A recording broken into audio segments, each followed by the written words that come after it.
Microphone check, check, check. That's right. What's happening, family? I hope that you guys are great. That everything is going well. I don't even know why my dog is here. Let me move that from the background. Yes. Welcome to Monday Quality Talks 20. Yes, indeed. The 20th episode. And as we're about to start, I first of all hope that you are all well and that your week has started in the best of spirits, that your weekend has gone by in a beautiful and peaceful way, hopefully. And if not, well, let's hope that today's talk will be one that provides some, well, guidance, relaxation, whatever the case may be, maybe put you in a meditative state about, what you're going through and realizing that you're not alone. And, yeah, just, chopping it up with you guys and with a very special guest this evening. But before I bring this guest up, let me first of all greet my mother who is in the chat. Merci, maman. And thank you very much for all those of you queens and kings joining us for this 20th episode of Monday Quality Talks. My guest today, tonight, this afternoon, wherever you are located in the world, is someone who has been a supporter of me as an artist, but also my show, Quarantine Grooves, since its inception last year in 2020. We have had numerous conversations, whether it was on my Instagram lives or actually privately speaking about life and industry, music industry, etc., spirituality, psychology, sociology, etc., etc. Uh, I felt like last Friday when I was spinning, um, and Sister Kiara said, "Look, you just enriched my playlist with I don't know how many more songs." I was like, "Look, you know what? How about I bring you on for the show this Monday, and we chop it up nicely." So, without further ado, let me bring up the one and only, the beloved Queen Sister Kiata Garrett. Indeed, what's going on, sister? How are you doing? I hope you can you say a little word? Can let's see if your mic is on. I'm here. Can you hear me? Perfect. Let's go. Okay, How are good. you, sister? How you doing? I'm okay. I'm surviving.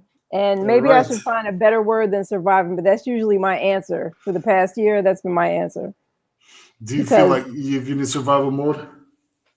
I feel like we all are in survival mode. A lot of Yeah. us. I mean, I can't complain. In this pandemic, I've found some good along with Hmm. the bad. So Hmm. we were able to sell our house. I Okay. think the last time we spoke, I was in a different home, Yes. and Yes. Yes. we were on a really kind of rough block. There was a lot going on that block. Hmm. So we moved and bought a much bigger house in a nicer section of the city, and it's a lot more peaceful. There's not a lot going on over here as much as there was where we were living. So it's been like an upgrade. But I Yeah. took advantage of the market because the COVID market was pretty good. The interest rates were really, really low. And I All think right. in a different market, I wouldn't have been able to afford this much house. It's interesting because if you look at, for example, Portugal here, the real estate market is really not going down. As a matter of fact, it went up. I heard up to 8% or something like that. I don't know if Wow. that's plausible, but yeah, supposedly it's really really high, and yeah, it's a bit crazy, but. Yeah, crazy times, yo, crazy times. Sister Kiara, please introduce yourself to the floor of people watching us right now. For those who may not know of you, if you don't have to, to be too Yeah, no, detailed it's if a you whole don't lot. want to be, but please, yes, give So us a my little name, introduction about you and how you came about this whole music thing. okay, so my name's Kiata Garrett. Also Kiata Hendricks. I haven't really completely gotten rid of that other name. I'm working on that. But I started off in I'd say the early 90s. I used to, when I was a kid, actually, was in my teens, I would listen to music all the time. I used to listen to Red Alert and Tony Humphries on Hot 97, not Hot 97, Kiss FM. and I Okay. would look for the music that they would play, not because I wanted to DJ, but because I just love music. So I used to go to the record store every weekend or every week looking for songs that I heard played on the radio. And that created my love for wanting to purchase new music and always have new music just to listen to, because I used to dance. So I love new music, especially it awakens something in me. Yeah. So that turned into, I went to college. I met my first husband. He DJ'd on the radio station at the college. And then I started managing him and other people. Then I ended up getting a job working for the Basement Boys, the promotion director for their label years ago. And I was there for a little while. And then what did I do? I think I got out of there. I decided I didn't really want to work in the industry because I worked at another radio station producing more of a political national radio show because I was more into politics too. Okay. And it's the Julianne Malveaux show. I was there for a year and a half, and I found out in the industry when a show gets canceled, your job gets canceled. And I realized that I had been working with a lot of people who I thought were a little off. We're gonna keep it PC. So let's keep it PC. Right. We can make it salty later on. if I was gonna work with people who needed a little help, how about they be children? So I ended up working with children with special needs, and I loved it. And I would still do stuff in the industry now and then, like throw a party here and there or help promote an event or whatever. But I really my love became working with children with special needs. And that's like the main thing that I do right now. And I'm now in school for my master's in social work because I want to try to open up some help centers here in Newark because there's no help here in this city. Most people have to go to New York to get help. So I'm almost done. It's my last semester. I can't wait till it's over. I'm tired. I feel you. Damn, so quite the journey. And I, of course, used to go to the shelter every week. And so for those who don't know about the shelter, because obviously not everyone is, privy to these informations, let us know about that experience. What does the shelter represent for house music and the whole, music industry, of our music industry? Tell us a little bit about that time, that era, Tim Regisford, Freddie Sanon, Sting International, and the whole shebang. Tell us about all that. Man, there were like phases of the shelter. There was like, we call it shelter 101, 102, whatever. But like the first shelter was where I first experienced that big Richard Long system. I mean, I gone to Zanzibar before, so I experienced that there. I snuck in. So sound system is probably one of the most remarkable thing about the shelter, if I'm not wrong. Oh yeah, that absolutely. That the atmosphere, the people, just like it became a thing. Like after having that experience at Zanzibar and then at the shelter of a Richard Long system, even at Empire Roller Rink back in the day, it's kind of like when you go to clubs now, you're listening to the sound like, is anybody else hearing it? This is not cute. Yeah. Me? Did everybody forget what we used to experience? And what was that experience like? What was so particular about that sound system? And was it a combination of elements, or was that the central point of attention? Well, the music was the central point of attention, but I think the system enhanced it. Like my very first time stepping foot into the shelter, we had a bad time getting there. We had come on the train, like we went to Penn Station. I had to go to the bathroom, and the bathroom was locked for the women, and I had to go to the men's room. A police officer threatened to arrest me. It was bad. So we left that. I was drunk. I was like, I'm going to jail. But I didn't go. I just was real calm and was like, what law did I break? And, he let me go. I got called all kinds of names or whatever by the police officer. So we get to the club. We're all a little depressed. As soon as we walk in, Plastic Dreams was playing. And we walked in at that moment where the song went boom, boom, boom. And it was like the whole floor shook. I was done. After that, I was like, oh, I'm coming back here as much as possible. Wow, man. We forgot about everything that happened at the train station. It was an awesome experience. And we started coming, because at that time I was in college in Maryland. So we would drive up or take the train up, either way. And then eventually, when I realized I didn't want to be in the Baltimore, Washington area anymore, because it's where Black folks go to sleep, I came back up here to the New York, New Jersey area. And then I was able to go to the shelter more often.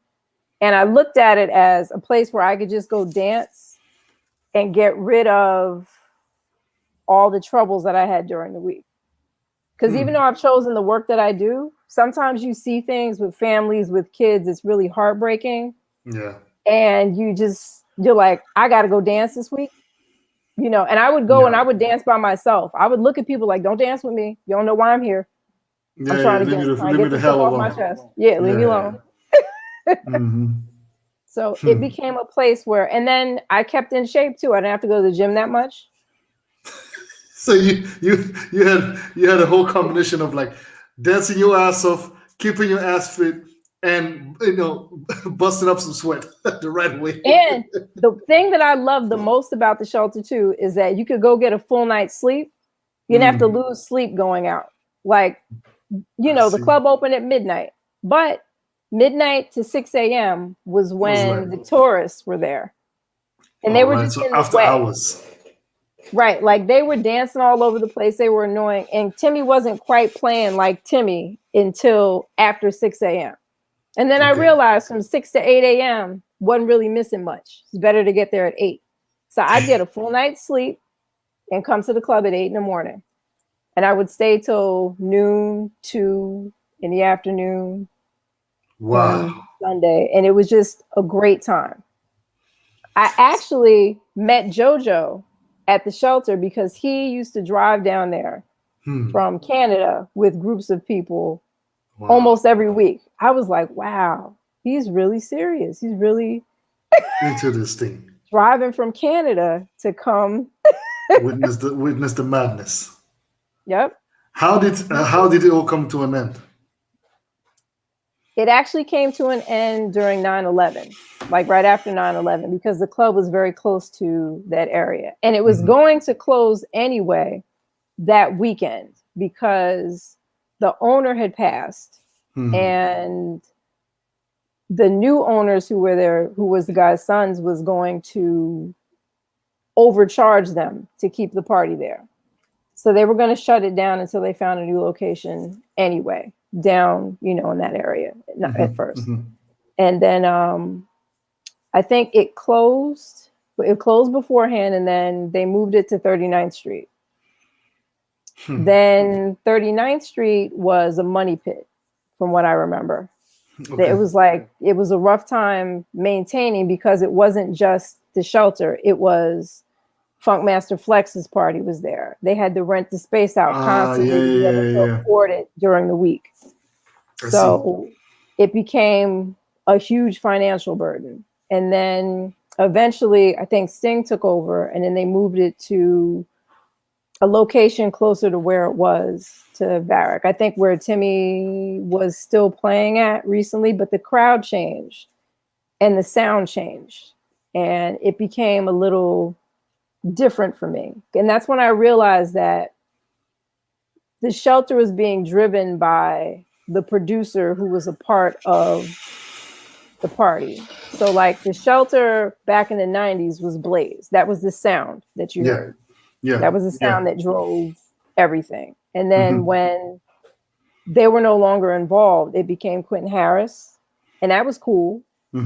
And then it switched over, it switched over to Sting. I'll never forget when Sting kind of took control. There was this one month in particular. I don't remember what year it was, but there's a month that Timmy goes out of town. Okay. And during that month, it's his vacation or whatever, somebody else would play every week. For those who may not know, Timmy Regisford is a massive legend from the house music industry. I mean, we're talking about a man that was behind a lot of massive, big disco records and even hip hop. I believe Busta Rhymes. Was he A&R or VP of Atlantic Records? I can't remember. He had some. It was Atlantic. It was some. Yeah. I have to look his history up and get my facts proper. But yeah, so some legends indeed. And Sting International was Shaggy's producer. Yes. Yep. So this particular month, it was like one of the most memorable months at the club. Mm-hmm.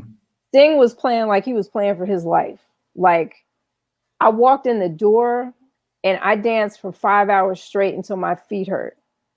That first week that Timmy was out of town. And I was like, wow. So then the word got out. It was like, yo, dude is turning the party out. So I went that very next week. Same thing. More people danced the whole time till my feet hurt. So I couldn't even walk anymore. Damn.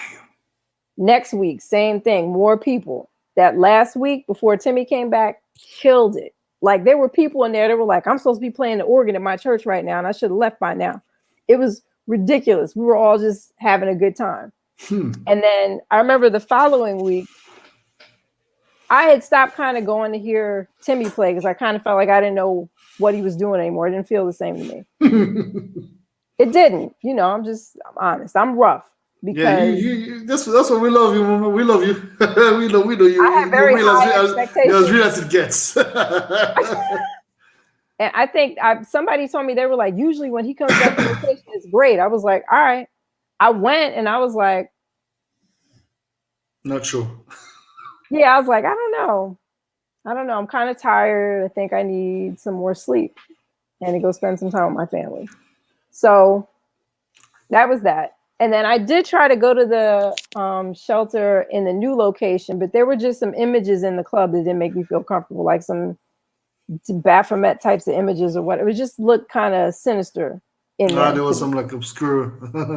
Yeah, and I was like, what's going on here? I said, I don't feel comfortable here. So the decor in that new place just isn't working for me. The greenhouse, that was the place. So, but Go ahead. But like, you know, over time too, I found that there were enough parties here in New Jersey that I didn't have to go over there. Like, if I just wanted to dance for a little bit and come home and go to, you know, because I'm older now. I don't need to be out dancing for 5 hours straight.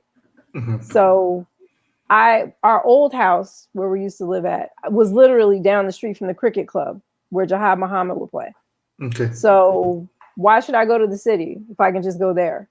Unless there's like a special guest that you want to check out, or some artists and DJs that I see. Well, the club scene in New York got really weird. Actually. That's what I've been hearing. You know, it's everybody's like, "Yo, New York is not what you used to know, man." It's like everything changed. Yeah. There was like one spot in Brooklyn where like Francois and Danny Cribbett would play, and they had like the Shelter reunion there. I'm forgetting the name of it right now. But yeah, the one that the owner of Roots of Cielo yes, opened. Right. Yeah, like that. It was that rooftop, right? There's a rooftop, and then but it had like a. I've never been, but I heard it was. Yeah. It was cool. Yeah. It's Brooklyn, and since I live in New Jersey, it's like, do I really want to drive to Brooklyn? Like, that's the other thing. It's not the longest ride ever, but it's not the shortest either.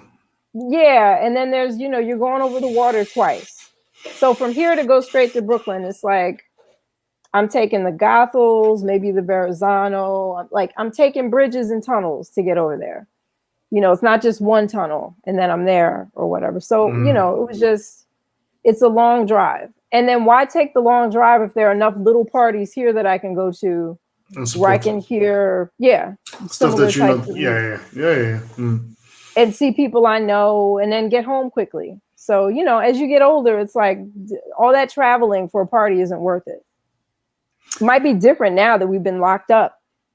I think that once we come out of this whole thing, I actually don't know, and I don't pretend to have the answer, but I think that in my observation, there's going to be probably two situations that will take a little bit of time before those who won't be able to like comfortably come out of their home will need at least a year, maybe two, to get used to socializing again. And then there's the socialized, those are like, social lullabies, and they need to be out there and like, and just being alive, I guess. They'll just rush in the streets. I mean, I was speaking to a friend of mine in Belgium, and he was telling me there's underground parties going on. There's guys that are DJing every weekend. Yeah. But those are mostly, unfortunately, drug-oriented events. So it's like There's a lot of drug going on. There's a lot of the clubs. Some people open club behind like fake walls, and you can't hear no sound. Like it's so weird. Like you hear the different stories. I don't know if it's real, if it's not, but I would assume it is because there's a lot of private clubs anyway. So why not? But I mean, people are yeah. throwing parties because I know the Jersey club scene is still thriving here. Like my daughter's been battling in different, battle events. There's this one place where they do it in the basement of their house. There's another place where they do it in like the garage of their house.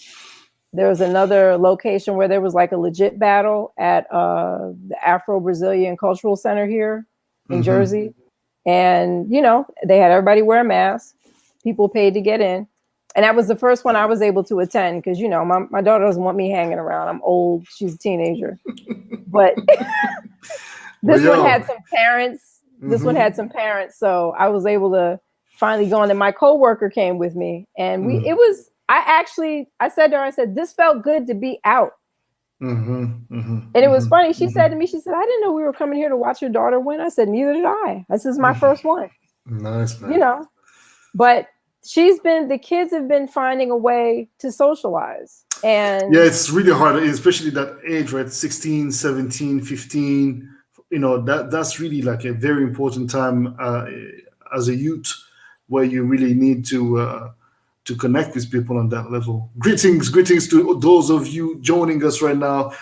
This is your 20th edition or episode of Monday Quality Talks. Tatiana Say, thank you, sister. Thank you for joining us. To all the queens and kings watching us right now, thank you for tuning in. We have the queen, beloved queen sister, Kiara, with us. And we're talking, obviously now we started right away. That's what I love. Is like we're going right at it and talking about the New York scene and her whole experience of the music industry and its evolution. So seeing now your daughter, right, and her in a very crucial time of her life as a teenager, dealing with a global pandemic that's impeaching her ability to socialize the way the way we were able to socialize, I guess, in our own respective ways. How do you see, and you also handling kids, right? Dealing with kids on daily. How do you see this whole thing affecting them, and how do you see music playing a role in preserving some sort of sanity for society? I think that a lot of us have found some sanity in just joining some of these lives that you guys have been doing. It's helped a lot. Like I had a schedule before. Like I knew what time you came on, what time JoJo came on, what time certain people came on. And then it helped to get through working from home. Because I would, even at work, when I would go in, I'd play a little music in the background anyway to, get my mind going so I could get through whatever work I had to do on the computer. And this made it even better. And the greatest thing about your show is that we've made friends and we've created community.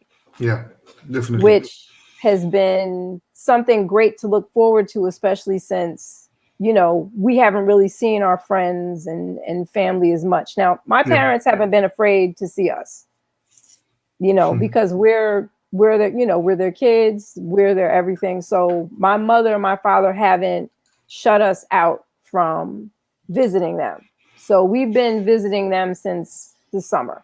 At first we were afraid, but we've always been in touch with, my parents, my nieces and nephews, and like we've always, maintained that bond. But in terms of my friends, we've had a couple of like online birthday parties for a few people, and maybe a couple of people went to the house. And I kind of feel like nobody's going to invite me anywhere because they know I work in my building, where the majority of them are still working at home. And I don't blame them if they're, frightened. But working in my building and also being put in charge of what they call the isolation room for kids who show symptoms or have a fever or don't feel well has alleviated a great deal of any fear that I may have had. So like I'm fearless now. I don't have any. So now when I look at other people and they're like, oh, I'm afraid and wear your mask and all this, I'm like, yeah. So, I've been in situations where I was in contact with an individual who may have had, who tested positive.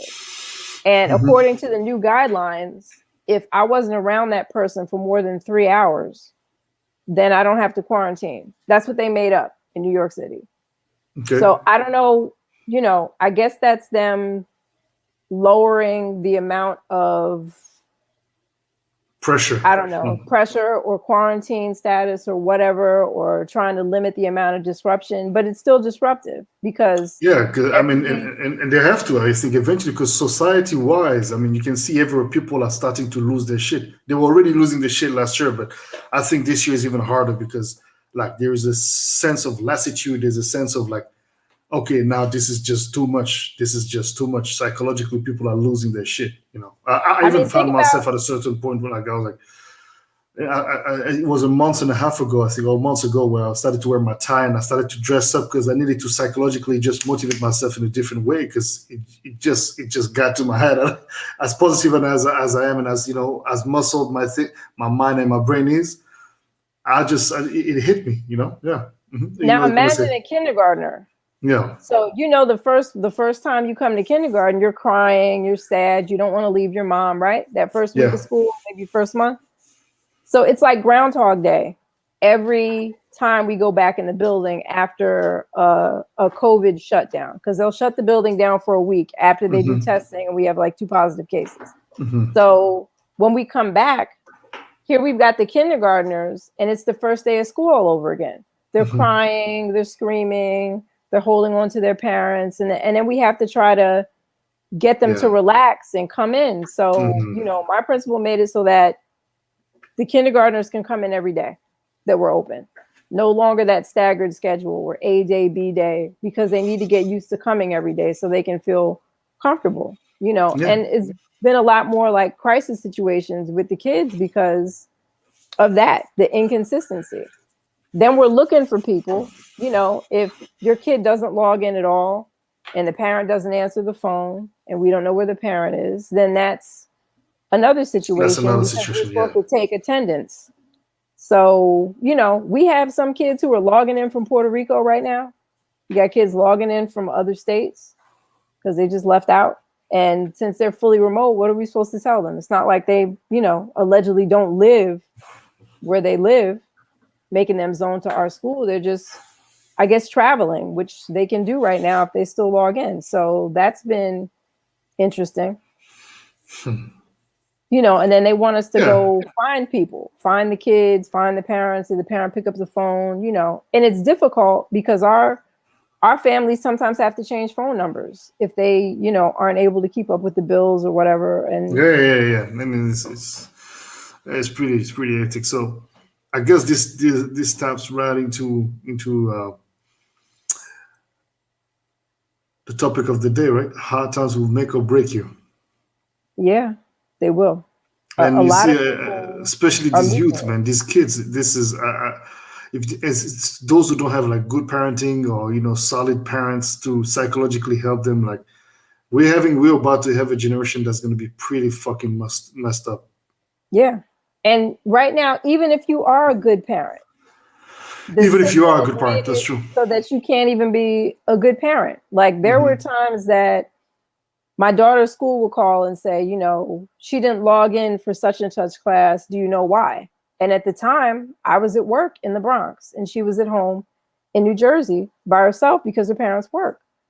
So, I told one of her teachers one time, I said, you didn't make this up and neither did I. But I go into work and my child stays home by herself and has to be responsible enough to just do what she has to do without anyone prompting her, which is not the norm for her to just have that kind of autonomy.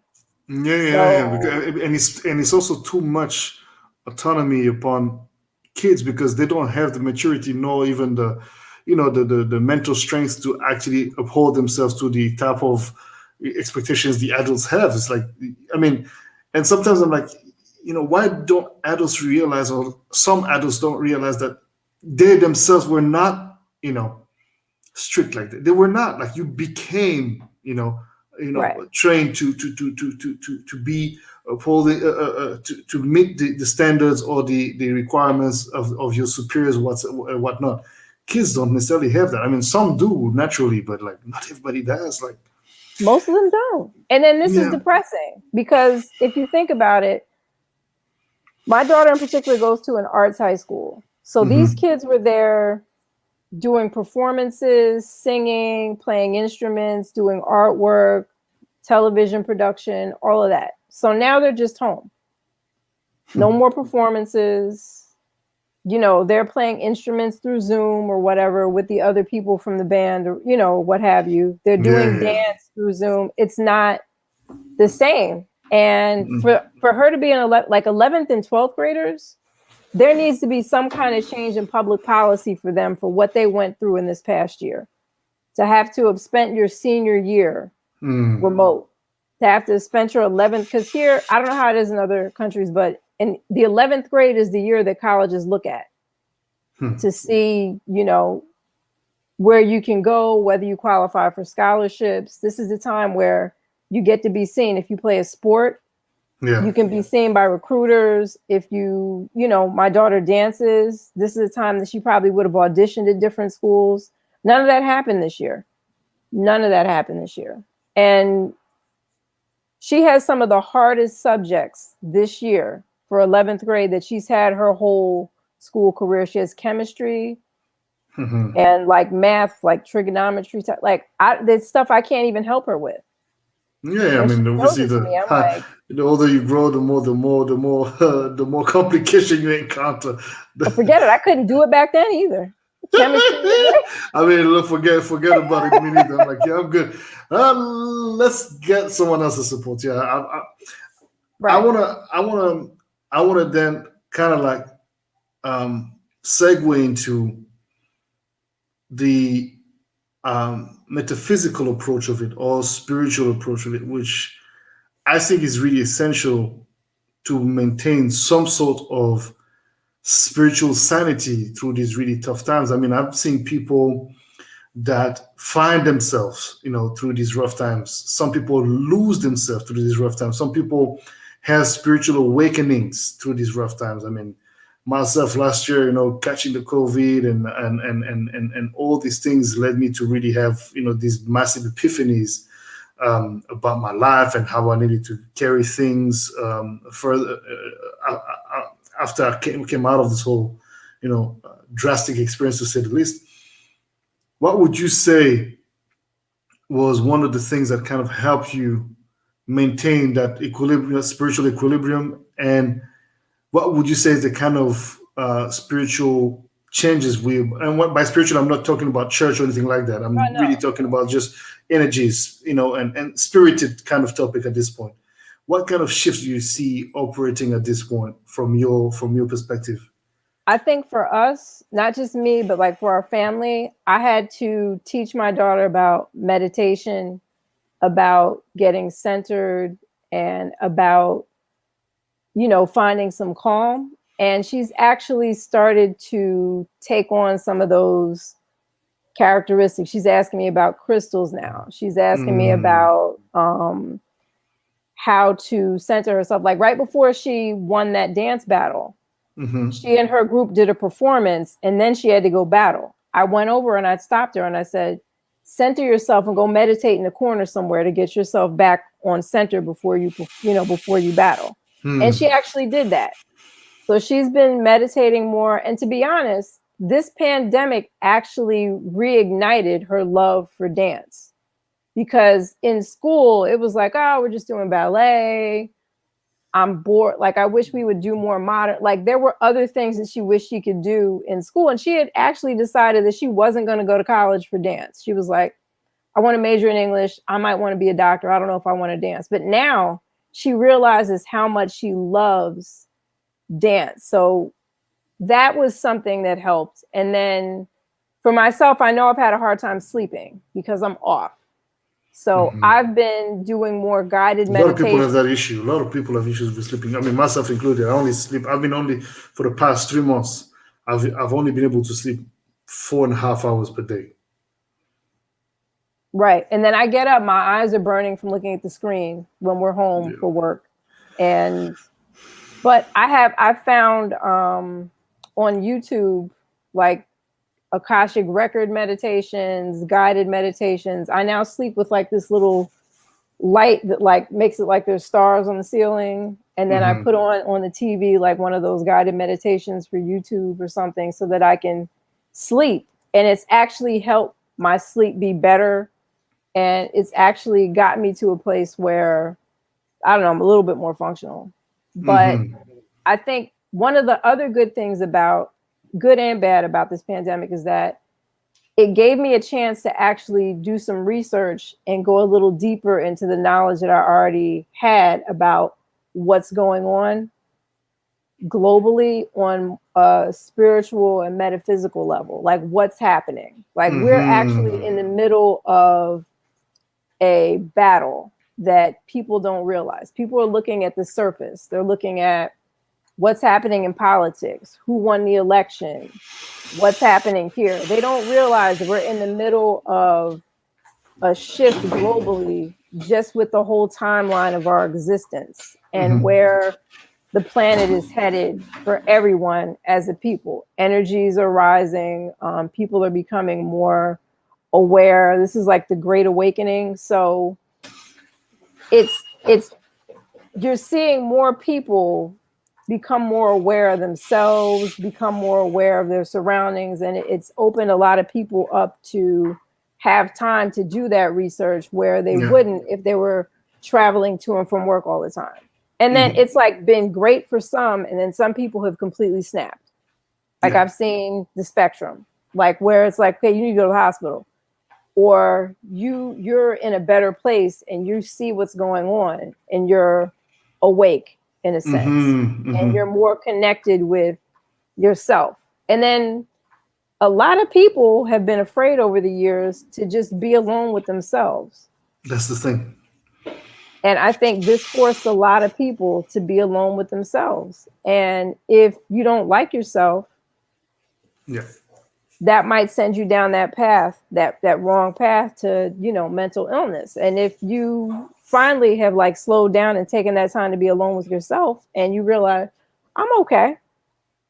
There's some things I need to work on, but maybe I needed this time alone to reflect on who I am, where I'm going, what I want to do, where I want to be. And then some people have been focused on survival because that's all they can do at this point.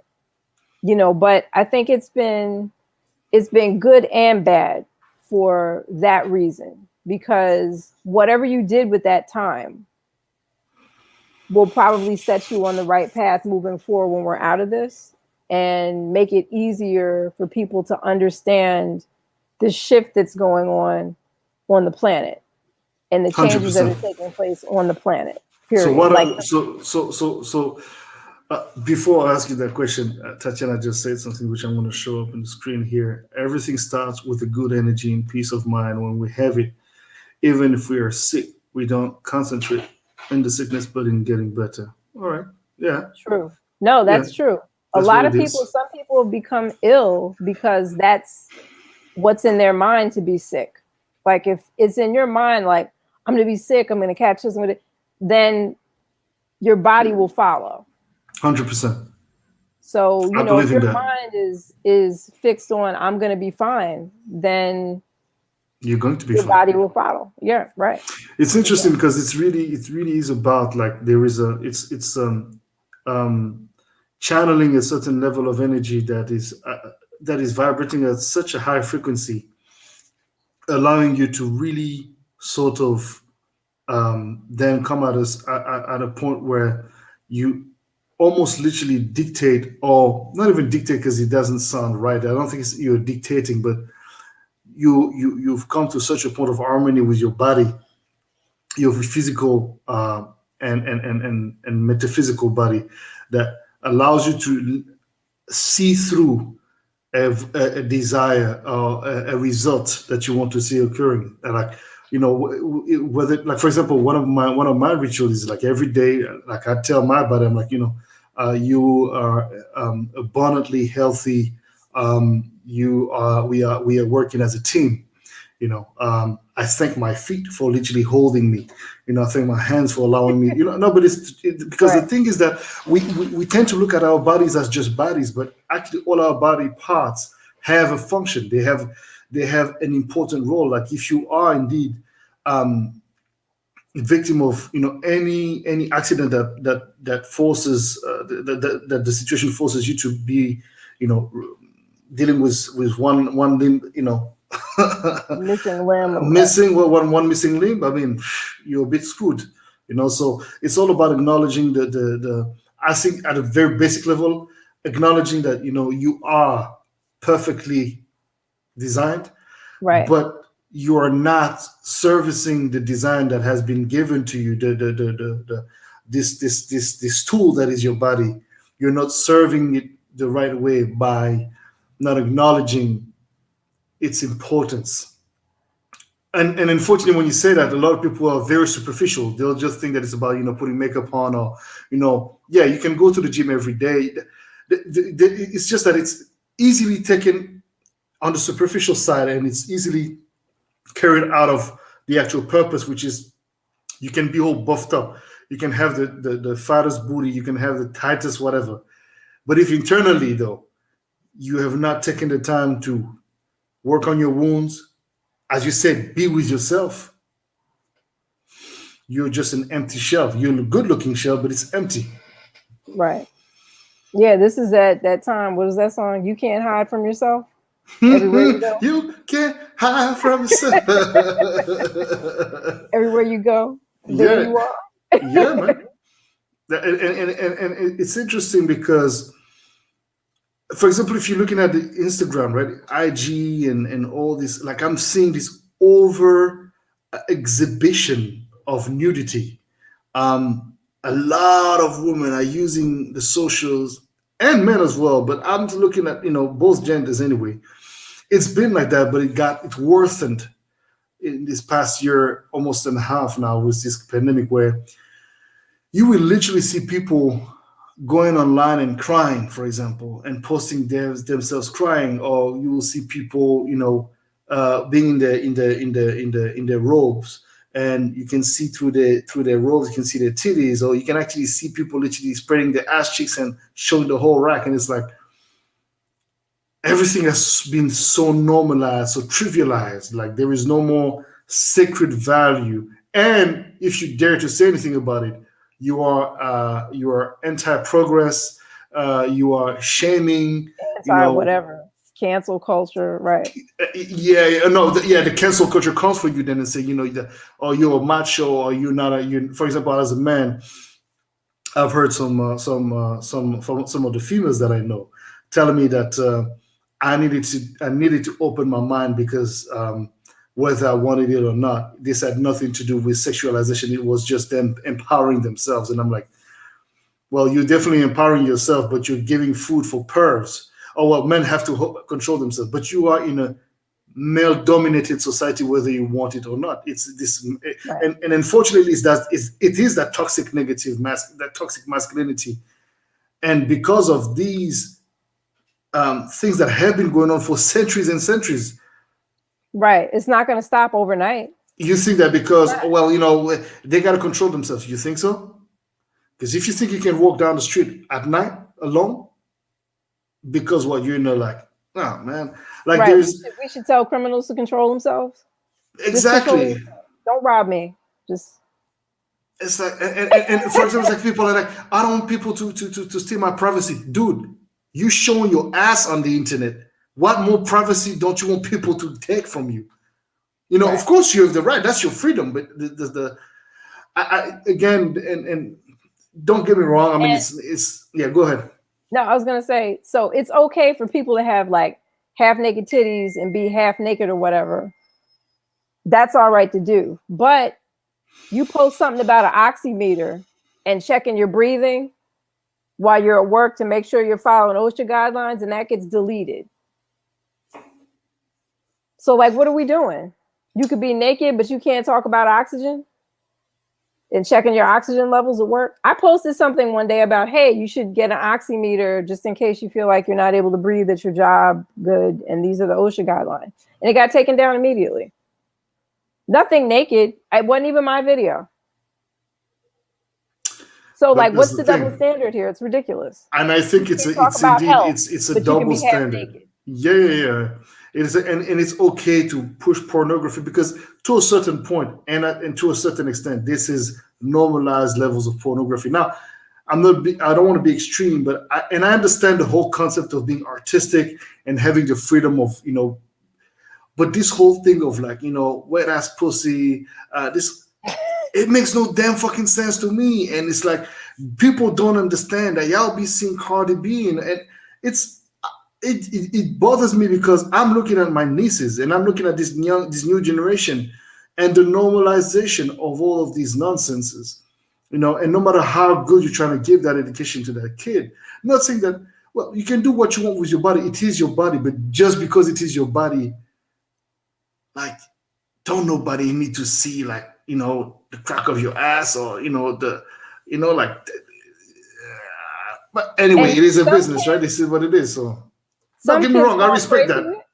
But No, some kids fall prey to it, and it's done on purpose to demoralize kids, to make kids or people who are and you looking become at so, it make it and your normal. body, like for young males, for example, like, yo, the size of my dick, this is, it's like, yo, but yo, this it's pushing such Albert male. This, nah, man, you can raise your son the best way you want. Unfortunately, the fact that as a young man that he is becoming, and as he interacts with other men who are also fucked up in their own ways or whatever or whatnot, like, that person is going to formulate his own way of thinking. It's like, Did you see that Little Nas X video? I saw it. I I was understand. like, what in God's name? Like, what is I it? understand the concept behind it. It's in the same line as the Cardi B wet ass pussy and Megan Thee Stallion. I think that there is, however, a danger with. I mean, but we know now they're doing it purposely, right? They're They putting are doing it purposely. purposely. They're putting Yeah, Satan in there. They're putting all these references to, like, But because they're I tools. They're I tools for them. understand that homosexuality has always been portrayed as something satanic. So I understand artistically the reason behind it, to sort of like awaken minds, and I get it. Is Um, it? I think so because I mean the truth is that to this day there's still this narrative that says that if you're gay or lesbian or whatnot, you are indeed possessed by a spirit. A lot of I people. I mean, I know people personally who still think that way. Unfortunately. Well, I think that he more so was putting himself out there, like, everybody knows that I'm not straight, that I'm gay. Number Mhm. one, and number two, I've signed on to the synagogue of Satan. I'm down with that. I'm down with the Luciferian. Like, I'm part of the Illuminati. That's what that said to me. That's But what I hold got. on, but that's where I'm having confusion. So I understand. Yeah. I mean, I've met a satanist once in my life, as a matter of fact. I've probably met others, but they never disclosed that information to me. Um, and I remember that guy was one of the nicest men I've ever seen. Like, honestly. And we sat one morning after a party and we talking. He's like, "Oh, I'm a satanist." I swear to God, for a moment, I didn't want to show it, but I think it showed in my face. I just like, like, I was literally swallowing my croissant. And like, I had a moment, I was like, okay, all right, let me strip my mind off of any preconceived ideas.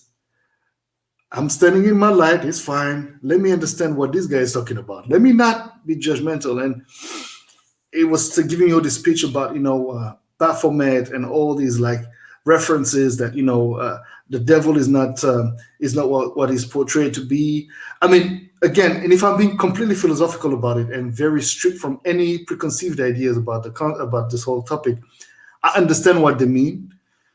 But the problem that I have is that anything that is extreme, whether too much light can become darkness, because extremes meet each other, right? Eventually, Right. if you go to extreme of each point, it's like, because it's a circle, so those extremes come together then to, you know what I mean, to, so yeah, I mean, I It's feel you, but it's then no different. Illuminatis though, for me, I understand Illuminati as being a group of people who are extremely, extremely, extremely educated, who have keys and are sharing ritualistic ways and knowledge. Sorry, the ritualistic knowledge on Right. how to access and tap into certain universal laws and unlocking certain things. But you don't need to be an Illuminati to do that, though. Right. If you're clairvoyant and you're spiritually inclined and gifted and you've worked on it, I think that's something that you can do pretty easily. They're more down with the whole cabal where, there's human trafficking going on, there's sex trafficking going on, there's rituals going on, and these rituals are said to, trying to find the best. I've done a lot of research on it to a point where I'm probably about to say something crazy. So please go ahead. As long as you can back it up, that's the most important. Well, this is the bottom line of what's really going on globally that a lot of people don't get, is that we're really being controlled by there's a lot of extraterrestrial activity going on. And some of it is what we would call demonic, and some of it is benevolent. And there are different groups and races of aliens here that look like people that have control over things that are going on this planet. And basically the biggest thing that gets traded here on our planet is human beings and DNA and genetics. But now you understand that what we're talking about now, for anybody who has anyone really would consider that what we're talking about is absolute horse shit. How do you carry that message along? Because because a lot of people, I have one of my friends, right? He doesn't believe in anything that's anything extraterrestrial. There's absolutely no way that it exists.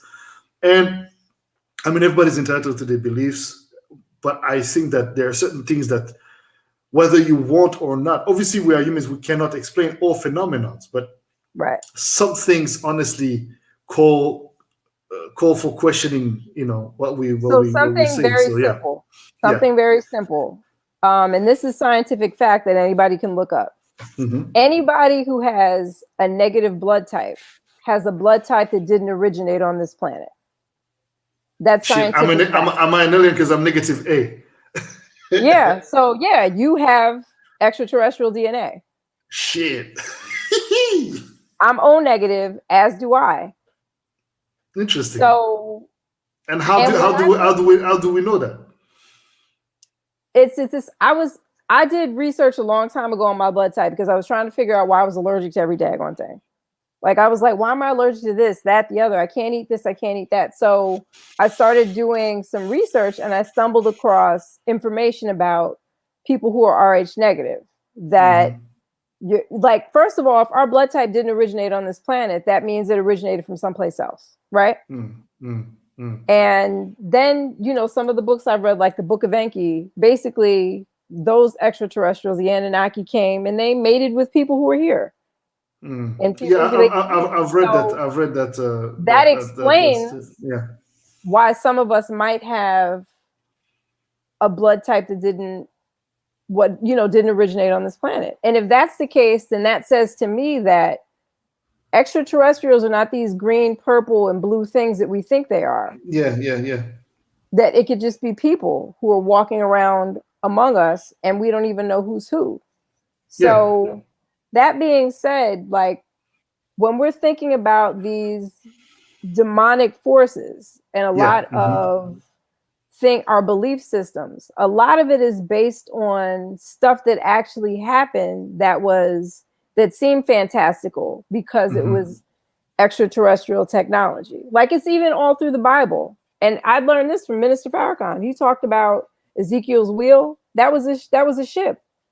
So it's all through the Bible, little references to the extraterrestrials. But let me ask you a question though. Isn't it like, some, isn't it like any religious scriptures that can be read and understood given the opticals you want to, the opticals of a given agenda, right? Isn't it something that could be interpreted? Because that's the thing, right? Interpretation is the truth that you make of it. Absolutely. So my thing is that, I do believe that there are indeed extraterrestrials for sure out there. Like there is extraterrestrials forms of lives And we are, we're definitely dealing with some Everybody things for should watch sure. this movie called Above Majestic. Above Majestic. I think it's on Netflix. If it's not, it might be on Hulu or one of those channels, maybe Amazon Prime or something. I'm gonna check it out. Above Majestic explains kind of the origins of some of the belief systems and some of the extraterrestrials that were here. Because like one of the first things that really hit me in that movie was that like the majority of books that we've been reading in terms of like our education system and our medical institutions have been full of lies. Like we've been given a whole agenda to keep us under control. I mean, to a certain extent, I definitely agree with that. I think that, I mean, if you just look at the history of Africa and Black people in general, it's been completely bastardized and changed to suit a given agenda. That's for sure. And I see that every day when I speak to people who are supposedly very literate, and they are very literate, but their literacy is received or acquired through reading books that are indeed unfortunately pushing that agenda, which states facts, but that are completely either changed or made up. But and of course, to tell a good lie, you need a little bit of truth in it, right? So right, absolutely. So how now the whole thing about demonic forces, I think that I really believe that we as humans are capable of the best and the worst, right? We agree on that. Absolutely. Therefore, I do understand that there are some people that operate, they came to this form of life that we call, they came here in this existence to serve light and darkness. I do believe that there are people who are definitely, standing in both those degrees. But then there is and don't you think that, and I do feel like what the era we're in right now is an era where everybody wants to be in the gray. Everybody wants to be, it's okay to be both. Yes, of course, because if I am ultimately in harmony, an harmonious flow between my negative and my positive, of course I am both. But it's which one am I feeding, right? Right. And so if you feed the negative, does it make you more accessible to those lower vibration type of like beings? Or are we talking about beings? What is it? Explain a little bit more. Define a little bit more what you mean by demonic forces. You pretty much hit it on the head. Like the beings that are of that lower frequency, if you're attracted to that energy, then that's what you'll be more prone to give up your spirit and your energy to. And if you're operating in that lower frequency, you're not going to connect with your higher self. You're not going to have a great experience while you're here on this plane of existence in this human form. Isn't that why also I tell that to people that I know who smoke weed for, and as they smoke weed, they realize that, wow, some spiritual awakening happened to them, and they were like amazed at what they would sing about themselves. And I said, yes, that's fantastic. And that's actually the point of smoking weed, herbs, because the Rastafarians don't smoke weed just to get high. There's a whole spiritual, agenda behind it, which is to tap into the higher self, right? And sort of like connect with that, higher energy, which then lead to understand that once you, unfortunately, even because it is a very powerful herb, which doesn't just relax, but actually helps you tap into a different level of frequency. It can also be super positive, but if you're not if you're not mindful of your surrounding, you go all the way down real quick. Right. And then the thing about weed is that it might get you to that point, but then how do you get to that point without it? That's the most important. That's the next question. Like, how do you is it possible to get there without that? Like, you can consume mushrooms, and like I drink mushroom coffee every day. It's opened my mind up to so many different things. Just drinking mushroom coffee, not smoking weed necessarily, but like it's helped my mind be more clear. So there are different herbs that don't necessarily make you feel high that will open your mind up and open you up spiritually. Is it the so-called third eye that you're talking about? What is it? the third eye, but also like just having a sense of clairvoyance. The less toxins you have in your body, the easier it is for you to connect with your higher self or your more spiritual self. Like you'll, and I didn't realize that until there was this detox called Clean Start. And my husband put me down with that. Like one time I was just like, I feel like I'm full of crap. He was like, you should try this. Clean Start's really good. It'll clean everything out.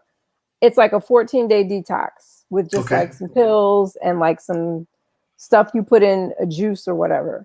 When I got to about I want to say day 10, because it was deep in the detox, I had a couple of visions that were weird. Like I had a dream one night where my daughter's old babysitter, who I hadn't spoken to, and when I say babysitter, she's 16. This was a woman who watched her when she was a baby. That she suddenly had a major toothache that came out of nowhere, and her husband was in the hospital because he had a crisis with his diabetes. That was the dream I had. I woke up the next morning and called her, and I was like, this is going to sound weird. I said, but I had a really strange dream last night that you had a massive toothache that came out of nowhere, and your husband was in the hospital because of some issue with his diabetes. She said, oh my God. She said, that's exactly what happened. She said, how did you know that? She said, and I haven't talked to you in over a year or two, and you just call with that, and that's exactly what happened last night. So you had a clairvoyant experience. Was it doing this detox? So that detox removed the pollution of whatever you had gathered internally, but also externally. Yes. But is it a detox or is it? Oh, okay, yeah. So it's the result of your desire to go. Yeah. So I think because I think a lot of this information is really heavy for a lot of people who may. I mean, they may actually see that we're fucking crazy. We're crazy, right? But but this shit is actually real, to a certain extent. Joël Amen, bienvenue. Merci beaucoup de nous rejoindre. Because you see, again, it breaks all concepts or ideas that we have about, what we're able to do, what we're capable of. Like we're all capable of so much more than we allow ourselves we give ourselves credit for. Like there are certain certain abilities and certain things that we probably could tap into if we were more mindful, meditative, 100%. and open up our spirit more to that energy. And like by energy, we are clear that we're talking about that enlightened force, that higher frequency, right? Yeah. Yes. And not a specific, because you cannot elevate from a low frequency. Or can you? Right. Well, I mean, can you elevate from a low frequency, desiring to tap into the high frequency? Of course, it has to be a choice. Or can you elevate down? Or down? I guess I don't know if it makes any sense, but because I guess also in the lower frequency, it is, as you call, demonic forces and realms and sort of they have their own hierarchy and degrees of growth in their own thing. Right. I mean, because as I told you, when I was sitting down, I swear to God, that guy was one of the nicest dude I've met. Like so nice, so cool, like very helpful. And he showed me his card. He's like, yeah, I'm a satanist. He's like, yeah, this is my member card of my, we have the satanist temple here. And I was like, I swear to God, man, I had like goosebumps running from the top of my spine all the way down to my feet. And I was like, ooh, Lord, I was starting to recite all sorts of mantras. And I was like, but then I was like, okay, let me, because this is the thing. I think fear is also one of the way how those negative energies and those. Absolutely. That guy, and again, I was like, wow, this is so crazy. That guy is such a nice dude, like very genuinely nice. I mean, and then he genuinely believed that he is an anti-conformist. He's an anti-society, whatever. In his mind, being a satanist means that he is just against the norm, and that's what Satan standard for. And I'm like, fuck, if I look at it from your perspective, I understand your point. I just don't vibe like that. I just don't relate to it because I think that. Go ahead. No, I'm sorry. Go ahead. No. But then, because I mean, I've had proof time and time again that these lower energies, even though we are capable of the worst and the best as humans, this is exactly why as humans we need to uphold ourselves to a level of integrity, a level of respect of what just life is, right? And Right. so I again, when you listen to this guy, and that's where I would understand that a weak spirit would actually fall. But then, is it a weak spirit, or is it just somebody who says, "Well, actually, that's vibing with me, and that's what I'm going for"? I'm confused. I'm confused as how and what people chooses, and then it actually shook my whole. And it didn't shook it as far as the basis, but it shook my whole preconceived ideas, and I was like, "Fuck." So is it an intentional choice, or you know, again, Well, the yeah. Socialist Manifesto matches and is like a part of like the Luciferian Satanist movement. So like if you look at it from a socialist perspective, you'll go, okay, well, this sounds good. Everybody should have equality, everybody should have, and not just equality, everybody should have access to the same resources. It sounds good if you read it a certain way. Like we should Hmm. all help people, and it all sounds good. That's the idea that they're pushing. Yeah. Hmm. Right. And that's the Socialist Manifesto. But at the end of the day, some of those energies don't leave space for love. And that's the problem. Like I remember I met a Hmm. guy just like you who they were an atheist. They didn't Hmm. believe in anything. Hmm. So it was a guy who took me out on a date years ago. And I was just But I like, do believe well, in this God, is though. Let's not get it twisted. I'm not an no, no, atheist. no. No. I'm just neither. Of course, I believe in God too. So when I was talking to this guy and he was like, I'm an atheist, I was like, well, this is our last date. And he was like, why? I said Lord nothing against Jesus. you. No, not that. I said nothing against you. I said, but I do have my own belief system and I do believe in God. I believe in the creator. I said, so we're not going to be what we call equally yoked because we're not going to have similar beliefs. So Hmm. this can't go anywhere because we already know we're not going to agree on a lot of stuff. So there's no point in going any further. He was a very nice person though.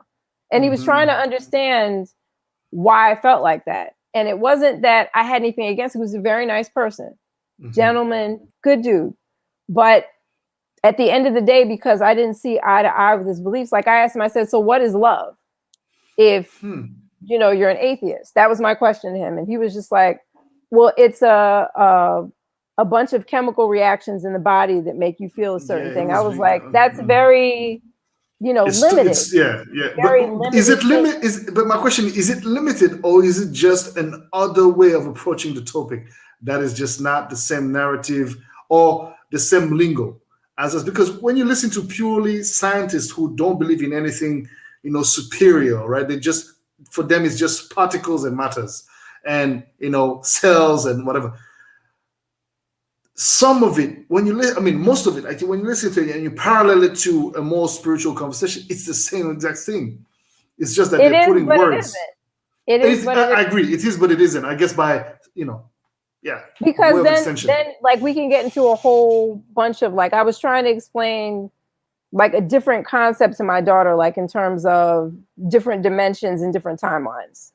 So like I explained it to her that like as we're driving down the street right now, I said there might be a timeline where we just go straight and we make it to our destination. There might be another timeline where we get into an accident because maybe I Hmm. turned my head and didn't look. And I said that might be a different So funny. dimension, So and that interesting what you might say. be and it's almost like sometimes if you're really tuned in, you can almost see what could go wrong I swear if to you, this happened to me today. Not to cut you, sister. I was Mhm. driving to go get a little bit of groceries, and I had two routes. I was like, I can go further up in the village nearby where I live and go to a bigger store, get more groceries. But then my spirit was like, no, just go here to the small one. I said, okay. I've learned the hard way. I've learned to not question Me my too. voice. When it tells Yep. me do it, I just do it. Because honestly, I swear to God, what I foreseen was an accident. See? And it wasn't Yeah. just me like being paranoid. I just foreseen like it's not the time. Today's not the moment and now is not the time. Just go where you're supposed. Just go here and go back home. That's what I did. And there was a sermon that I heard like years ago, and it made perfect sense, and it makes sense beyond just a religious standpoint. But like the sermon was about the unreasonable will of God, and that helped put me into a mindset where sometimes you can't question the direction you're being led in, or the protection that's over you, or the events that happened during a day because it was supposed to happen. Like, for example, there was one day that like I got up on time, I had my food packed, ready for work. I got into the car early enough to make it to work on time, but there was so much traffic and there was one accident in front of another. And I was just like, what the heck? I did everything I was supposed to do on time today. Why am I late for work? So I parked the car. I'm mad because I was like, I did everything I was supposed to do. I didn't oversleep. I get to the door of my job and caught a kid that ran out of the building. And I was like, okay, God, you needed me to be late because I needed to be here right at this moment to catch this kid running out the building. Got it. But and this is where I see a lot of people. And again, I want people, the viewers of this show, to understand that, first of all, I'm not a person that's going to tell you, and none of us will tell you, or the guests that I'm going to have, how to think, what to think, etc. We're just touching on just how we roll. on conversations that, that's how we roll, and that's how we understand things. And as far as, and there's openness, and there's, again, as I told you, I was literally having breakfast with a guy who's a freaking satanist, and I'm like, well, I guess I can, well, not compare. I wouldn't compare it to the devil, but I could sit next to the devil.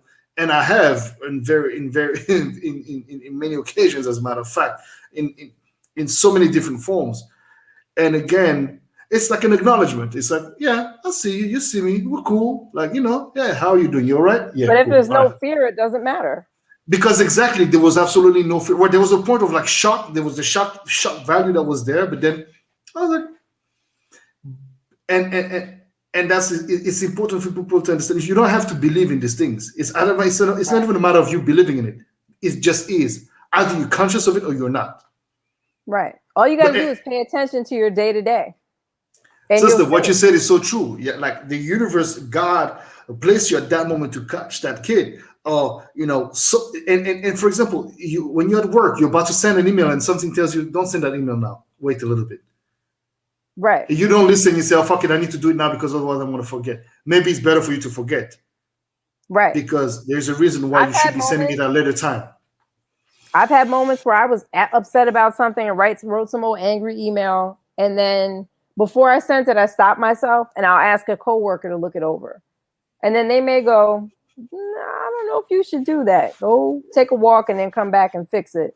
Or they'll help me take some stuff out so that it'll be, or maybe I won't send it and then I'll find out I didn't need to. Mm-hmm. So, it's, and then I found too, sometimes, in my head, and I don't know why I keep doing this. I'll get up and be like, today I want to get this done, and this done. Then I'll get to work and all types of stuff will happen that will pull me away from the stuff that I thought I was going to get done. So I had this thing at one point where I would go to work. I got it from the last Airbender, the Avatar. Mm-hmm. I called it neutral gin. I would come into work with neutral gin where I would have no expectations about what I was going to get done or how. But that's hard. That's hard to achieve, though. I only did it maybe really well for a year, and it's been hard to get back to that place. But I would come into work and I'd be like, okay, what's going on today? And then as time would allot, I would try to get stuff done, and I would just try to maintain that stance because there was a period at my job where we had a lot of kids that were in crisis on a regular basis. So for me to even think I was going to come in and get X, Y, and Z done may or may not happen, especially if those children, because, at a certain time of day, a kid may have an incident. I may end up spending my day in crisis situations all day. And if that's the case, I need to be prepared for that. And I remember one time somebody asked me what my name meant because my mom made my name up. So it doesn't really have a meaning. And I was like, I don't know. They were like, so make it up. I was like, calm in the middle of chaos. So that's what I decided my name means because that's what I've had to be a lot of times at work. But would you say it's a decision that you made, or is it not? Because then there's different concepts now. There's the predetermination of the spirit. So before you came, so there are beliefs, right? There are certain philosophies that say that before you came, you chose the path, you chose the life, you chose the body you were going to be entering, you chose the whole thing. And it's just that when we come to life, we forget about the whole journey, right? So we start from scratch. But as you grow and as you become, I guess, wiser, older, more exposed to things that will ignite your spiritual curiosity, then you start saying things or speaking things or seeing things that you're like, how the hell, what the fuck? So don't you think that I mean, I would say, because that's truly who you are. It really feels like you're very composed in times of crisis. Like, but at the same time, I do notice that you have a very high level of stress within you. You may not show it. Oh yeah. Oh but no. I consider myself to be very, very, very similar to you in that way. It's like I deal with very high level of stress. So, for example, very stressful situations, I'm super calm. But small little shit gets me so fucking mad. It gets me super aggravated. But very heavy shit, I'm just real talk. We're ticking time bombs because we're walking around helping everybody out. And one day I took my daughter to gymnastics when she had gymnastics in the city, and they had this fair, and this lady was like, "Oh, would you like to do an energy cleansing? Just a free one. We're doing free ones out here." I said, "Why not? I have to wait an hour or two before she's done." Mm-hmm. She started doing this sweeping motion where she was, I guess, pulling stuff out of me. Yeah. Mm-hmm. I started to cry because I could feel it. And she said to me, she said, "None of this belongs to you. Exactly. None of this is yours." She said, "All of this that I'm pulling out of you belongs to other people." So that's been a challenge for me to release some of this energy that belongs to some of the crisis situations that I've helped. And you're dealing with quite a lot, especially being in the educative system and, dealing with, young children with very fucked up situations and so on and so forth. That's also how lower vibrations, people with very low vibrations also get attracted to this kind of lights. So you'll see, for example, beautifully spirited young, or just any age really, women and men, being influenced or being, attracted to or towards beings that are apparently very, very, very good looking. Again, the shell is shiny, but they are being blinded. It's almost like a veil, right, that has been put before their eyes, and they refuse to see that what they're involving themselves into is actually detrimental to their own light, and they are being sucked out of their substance. But because of their empathic nature, such as yourself or myself, if you're not stable and you're not grounded, you can indeed be, without you willing to, dragged into these lower vibrations and then become kind of like a zombie. It wasn't your desire, but that's what you became because you had so many signals, but your empathy made you. That's when you from kind to being stupid. That's when you became stupid. Well, this is why I chose this work.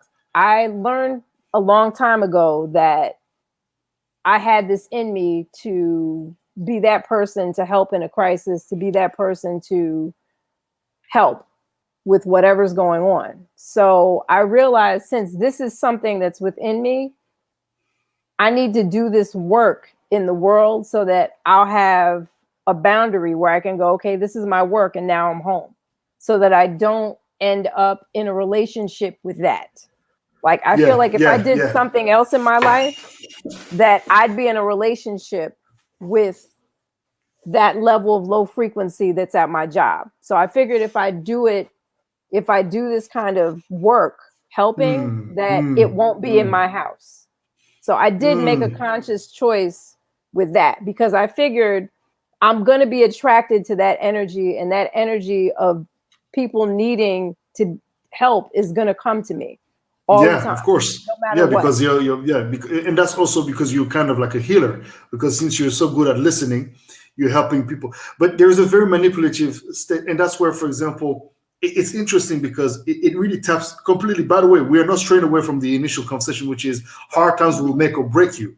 It is exactly related to the whole topic because, for example, as men, if we're talking about traumas that we as men go through, right? Because we always talk about, the traumas of females, which are obviously things that we must Yes. speak on and speak upon at as much as possible. But we forget that a lot of men deal with traumas that they cannot speak on, they cannot voice because otherwise they are being bullied or portrayed as, faggots or, it's to be a man up. Like I think that that's so horrible. it There is. It's are horrible. well, I don't know if it's globally or whatever, but there are no resources for boys who are victims of rape, who are victims of sexual abuse. There's nothing. So Yeah. like if you're a boy and you've been sexually abused and it wasn't something that you wanted, which no sexual abuse is, Mhm. there's nothing. There's like no real resources. I looked one time. I had a child I was trying to help, and there was like nothing. Stuff all day long for girls. Yeah. Nothing for boys. No. Nothing. And then, like you said, because of the way society is, if you're a boy, you're not going to openly talk about something like that that's happened to you No, because you're because going to it's assume. degrading. I mean, either way, it's degrading. But and rape is one of the most traumatizing things. But me, for example, as a kid, I witnessed war. Right, I witnessed war firsthand. I've seen corpse. I've seen bullet entering bodies, etc., so on and so forth. And it's very interesting because I never had the opportunity to see a therapist for that. I just knew I met spiritual, I would say shamans and imams from the um, from my city. I've met priests. I've met different. I've even met some sheikhs. Sheikh from the Muslim confession, who are some of, like, we call it. This one was a direct descendant of the Muhammad prophet, and this man, obviously, as any of these kind of people, they have these gifts that are just beyond real. Like they are God given, they're tapped into, like they're really like dedicated to their spirituality, and those kind of people helped me as a kid sort of like understand and also deal with these emotions of seeing some of the most horrible things that as a human you can be exposed to. But I also think that, interestingly, it was a group of us, a number of us experiencing the same thing. But believe me, we did not all react and got impacted by this in the same way. My best friends, two of them, one stayed fucked up for the rest of his life. The other one, she became this consistent giver. She became she's like, it's like, I don't know if you've seen these movies where they're using the bodies to like feed like a system, and like they're having these people and they're having these like IV Like thing the dragging Matrix. exactly. That's what Okay. she is. She's a giver. She gives everything she has. And I'm like, and she's such a talented human being. And that was a result. One of the things that caused for this trauma to sort of like transform them into what they have become. And at the same time, me, not saying that I'm any better. That's not even the point. But I came out of it all right, actually. Right. I could have been much more traumatized, and that's also kind of like the love I have. Why I love so much military stuff, and I gravitate so much towards military because I've seen special force coming and picking us up and taking us out Wow. of this heated situation, and I've seen them as a kid. I was like, fuck, when I grow up I want to be like those guys and be a force of good. But then I started to read and understand that, well, they don't always are a force of good, and they're at the service of a given agenda, etc. So either way, all that to say, traumas are now being addressed. And Right. my parents didn't know how to address it. My mother was also going through the same shit, but we were separated. She was dealing with that situation from where she was, and I was where I was. And it's like, so we never really had a chance to speak on that. But it wasn't understood. And in African families or black families, we have this thing it's a bit unspoken. It's like, it's okay. You're strong. You Right. can deal with it. Right. And I really believe that I've incorporated this whole concept of strength so much so that I became I wouldn't call myself a stone, but then I decided to anchor myself so deeply that I would not let much shake me. But unfortunately, when that base is built on weak sort of like pillars that are Right. not well cemented, one shot, two shots, three, four, five, that whole thing gets broken. Yep. And again, you got to rebuild yourself alone. Like, look, last year, sis, I was going through some depression shit, man. I was deep, but y'all, none of y'all was seeing it. Maybe some would acknowledge it in some of my posts, but Yeah. yo, because you learn to just keep that face up and like, nah, it's cool, I got it. Right. And again, there's no space for men. And in a relationship, like, come on, man. Why does a man has to feel like he's a bitch if he just if he just be like, yo, I just need to have the right to just drop the ball a little bit. That But you doesn't know mean I'm what? giving up on life. I feel like from what I've seen, just with how you share and how Keisha shares, that like I was telling a friend of mine, I was like, African men seem to be more in touch with themselves than we are here. That's Hmm. what I've taken from just Kind of, watching kind of. you. I think there's a generation of us that, so there's just very few of us, because believe me, the majority of the guys that we know are not like, they're very much fronting, and they ain't Okay. even tripping about it. They're fronting big time, and it's like when So you that's see, the when norm. I Just think the everywhere. fronting is just the norm, because, and for me, that's not, because you see, toxic masculinity is always perceived as a thing towards women. Nah, there's toxic masculinity. This toxic sort of like testosterone is bullshit, because it's like, bro, Right. what is your trauma? Because deep inside, there's something that's causing you to want to be that and to carry yourself this or that way. And And there are very few people on the planet that don't have a trauma. I can't imagine, like, who hasn't been traumatized? And if you haven't been traumatized, you might have just been traumatized by one of your friends telling you about their trauma. So, trauma is something that we've all been taught not to deal with. It's like the food for fear. yeah, it's a subconscious thing that's there, and from which I guess again this lower energy is feed from, because it's these micro fears that build up, and then it creates illnesses. It creates an healthy space for your being to truly be healthy. And I really think that what Right. you were saying about that cleanse that Johnny told you to do played a role in helping sort of like do the initial work, and then you had to obviously take the rest with your own hands. But you know I find it beautiful that again in hard times you were inspired to try something that was out of your way, and it triggered something in you that added to your knowledge and to your wisdom. Right. And sometimes that's what you need, to have somebody who's there by your side, who can just be like, here, try this instead. Like I always feel like I want to have people around me that teach me about things I don't know about, whatever that is. Music, spirituality, food, anything. Because I'm always willing to learn, because I know I don't know everything. And But I what wish about those more who refuse people. to learn? What about those who feel so in their truth, and both for people who are spiritual and people who are comforted in their in that vibration, and they're not realizing, but they keep complaining that this and this and this and this and this is happening to me. Why? And they feel helpless. Like, Right. how do you change that? How do you help bring about that change? Or is it not your role and you just have to let them do their thing? Those people who are stuck in those places have to have an opening to want to hear, to want to learn, to want to grow. And sometimes it takes something bad happening in their lives to open them up to hear. It's That's almost true. like some people, and Johnny says this all the time, some people are born to die.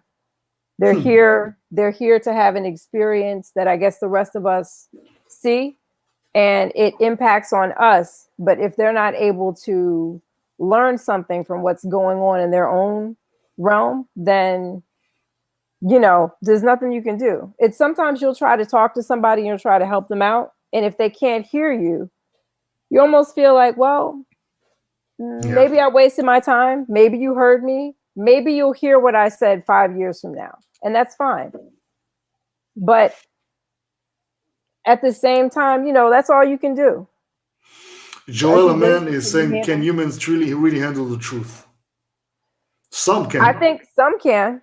The ones that can't, they're just gonna, it's gonna be a rough time. And you can see it now. I mean, I've seen it personally, directly. There's some of my close people, like they have a complete hermetism, and they're completely closed on anything that can help them elevate, that can help them cleanse their energies, that can help them, just feel better. Because, to them, it is much more comfortable to be in the gutter, because that's a place and the space they know, um, than to actually go out of their space of discomfort for something that's going to be even less comfortable, because the change is, it's like losing weight, right? It's Right. not easy, but yeah.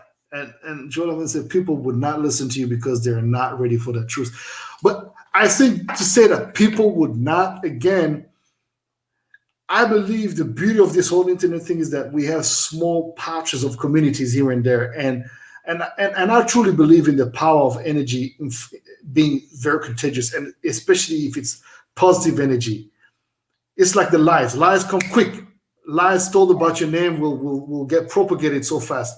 But when the truth drops, it comes slow, but it's imperishable. You cannot even fuck with it. Right. I And mean, please, Sister Kiara, let's actually get deeper now, because I know you got a lot, and I love the fact that you jumped right away this conversation about extraterrestrials, demonic forces, low energy, and I see that, and I really think that. I mean, I did not see the conversation going there, but I actually like the fact that you took it there, because I think there needs to be an understanding that we have been induced to paint images in our heads of what this means, but actually, it is some of the most. Again, there's a saying that we say in French: "Méfie-toi de l'eau qui brille, de ce qui brille le plus." Be mindful of what shines the most. right. Okay. I And think in other words, the devil hides himself in the details. Hides himself or herself, depending on what we're talking about. Uh, yeah, go ahead, and I want you to tap also into this, the honorable, Louis Farrakhan Minister Farrakhan. and Minister Farrakhan, to see a little bit about that, and because here in Europe, Minister Farrakhan is considered to be an anti-Semite. He has said a lot of things that were taken out of their context and were used, well, in ways to fit a certain agenda or not. That's for everyone Right. to find out. But just like any humans, he's entitled to his positions. But I don't think that if you listen to some of his deep conversations, that he's an anti-Semite per se. I wouldn't say that. But anyway, I would He's understand not. people's sensitivities. But yes, let me not talk more, and let me let you. Yeah, not all the glitters are gold. Thank you, Joan. I mean, not all the glitters are gold. Thank you very much. That's what it is. Go ahead. Well, there have been times that he's made comments about the synagogue of Satan, or he's spoken about things that they made reference to the Jewish community, or and he'll always clarify, I'm talking about those people who study the Talmud and not the Torah. And half the time when they post a comment that he's made that's been anti-Semitic, it hasn't been in the right context. It's like they'll pick out a part, but they didn't listen to everything that he said. So I've seen that, and he's sat down and broken bread with rabbis, with Yeah, sheiks, exactly. and he's been able to go toe to toe with scholars and historians of different religions and But isn't that everything. interesting that this is taken out of its, and it's always the case. It's like whenever there's somebody that's just trying to bring forth a different perspective or different narrative from what is being pushed, it's automatically used as, it's weaponized, in other words. Well, then the thing is that if once you hear something negative about him, you're not going to listen to anything he says, right? No. So if he's speaking truth and it's too much truth about certain issues and certain things, you're no longer going to hear any of that message, because you're going to be turned off by something, a small tweet on Twitter or an article. You're not going to take a minute to go, hey, let me hear what else he has to say. Because you're going to think that, because of that one thing, that there's nothing else worth listening to. Meanwhile, he did a whole lecture on the mothership, and he related it to Ezekiel's wheel. And at one point, when he was really talking about the mothership and the little ships and the extraterrestrials, like, I think it was during one of the Savior's days, I remember looking outside and seeing it. It was almost like they were like, well, if you watch this, you're going to see us. Like, you're going to see it. Like, we're going to make ourselves visible. But you understand that this is really hard to believe for a lot of people. Like, what do you even begin to mean by that? Like, so how does someone like, Minister Louis Farrakhan, the Honorable Minister Louis Farrakhan, knows even about that, and how is that connected to Islam, and how is that even connected to the nation, and how is that even supposed to impact people's life? Because for what I know, he's a scholar. He understands. He knows the Bible to the tip of his, as deep as it can be, the Quran and even the Torah. And many scholars do. But like, tell us, according to your knowledge. So like Ancient Aliens, that show Ancient Aliens actually has done a couple of shows where they pull some information from the Bible, from Ezekiel's wheel, from the Torah, when they talk about Moses and how Moses and his people were out and survived out in the wilderness. And like, they showed pictures of like something that was out there that was nourishing them, that was available. So there are other scientists and historians that have linked some of this information together on that particular show. Now, people might watch that show and think, I don't believe anything that's there, but they provide you with books that you can look up and read. And then, bigger than all of that, the CIA website has been declassified. You can pull up remote viewing and read about that. You can pull up looking glass technology and read about that. Let me ask you a question. Are these informations subject to interpretation, or they are actual factual, and they are actually things that may not be backed up officially by the government, but the fact, the American government, but the fact that they are being declassified means that they actually hold that some there were ground. Reports written, and that's what happened, and now you can read it. That's what's up there. You know what? You understand why I'm asking these things, because people are very quick to come and say, well, this is what, and establish what we're saying as truth, whereas we are curious, and I consider myself to be extremely curious about these things, because I do believe that it is impossible that the universe and God in its almighty right. Why would they just make just us? Exactly. Nobody else? You know what I mean? And that's never made any sense to me. Yeah, even as a child growing up. And then things get the mothership, because you hear Urkaba to the Ankh, you hear Urkaba do this whole. There's this whole tell us a little bit about it. I'm really interested. It gets even crazier. So a lot of the stuff that we look at on TV and the movies, that technology is 10 to 20 years behind what actually exists or what actually is going on. So whatever technology we see in the movies, trust and believe, if they're letting us see it, there's other technology we can't even imagine that exists. I could dig that. There's like a channel of super soldiers that I follow. And these are people who've been genetically altered by the government, just like Captain America. And there's some guys that I follow that were super soldiers. I listen to their story. They break everything down about all the different missions they've been on, that there's like a space station on Mars, that there's one on the moon because they've been there, and they give details. And it's not like they're telling a story. So like there's so many things, and like now YouTube's allowing them to be online. But right? Now I'm being the devil's lawyer, right?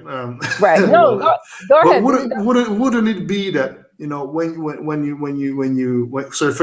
you analyze compartmentalists, people who analyze people's behaviors, they would say that a lot of the people that relate these experiences, some of them you can tell they're not lying, but could it also be I think there's in psychology there's a term for that where you can't dissociate yourself from From reality, the reality from the fiction. fiction. Could it be that there's some post traumatic things going on? And again, Absolutely, but because some of these again, that people have question been is quite experimental. is put in perspective by the fact that when there's so many people giving this sort of like testimonies, that is everybody having the same sort of problem at the same time? Like, I mean, Right. I mean, and I'm not even talking about people being abducted. I'm just talking about people who have been in the government and being in the subject to, government and been subject but to those are different. people who willingly wanted to be, used to be superhumans or something like that. No, some willingly, some of them don't remember because they'll, like in the Men in Black, they'll clear your memory of it Yeah, that or I'm pretty up your certain there's some memory. shit like that that do exist for sure. You can blank somebody's memory from, maybe not So as I spectacular as mean, the Men in Black, but yeah.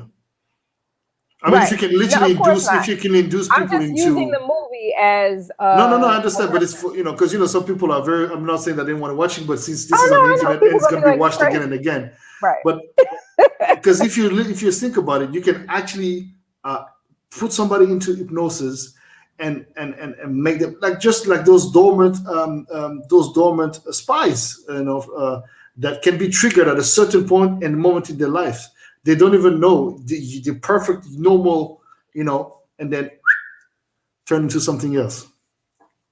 That happens. I mean, to be honest, half the time we don't know what's going on in the government or what's going on around us because we're all being distracted all the time with, I'm not going to say music, but like TV programs, crap on Hmm. social media, naked people on Instagram. Like all that stuff is to keep you from actually taking the time to look stuff up, because sometimes the minute I see something online or the minute I hear somebody talking about something, if they mention a book where I can find the information, I'll go look up the book and Yeah. I might buy it. I don't just stop at, okay, they said blah blah blah on whatever show or whatever YouTube channel or whatever, or on the History Channel. I don't just let it stop there. There are so many books that I've bought just from some of the lectures that the minister or some of the other ministers have done on the rostrum about different things going on in history, different things scientifically. There's books out there for a lot of it. There are people who've done a study or who, there's always a way to find the information if you dig. Yeah, if they're The Chris problem is now, that but as you know, there's a lot of bullshit as well. There's a lot of like so for example, so absolutely. as far as your gathering of that and your personal experience from reading on the topic, what's going on with that mothership, man? Because that's really intriguing me, and honestly, Well, I haven't really that's searched into one that, but I ship. need to. So that's probably one ship, Hmm. or one group of extraterrestrials. There's so many that are here.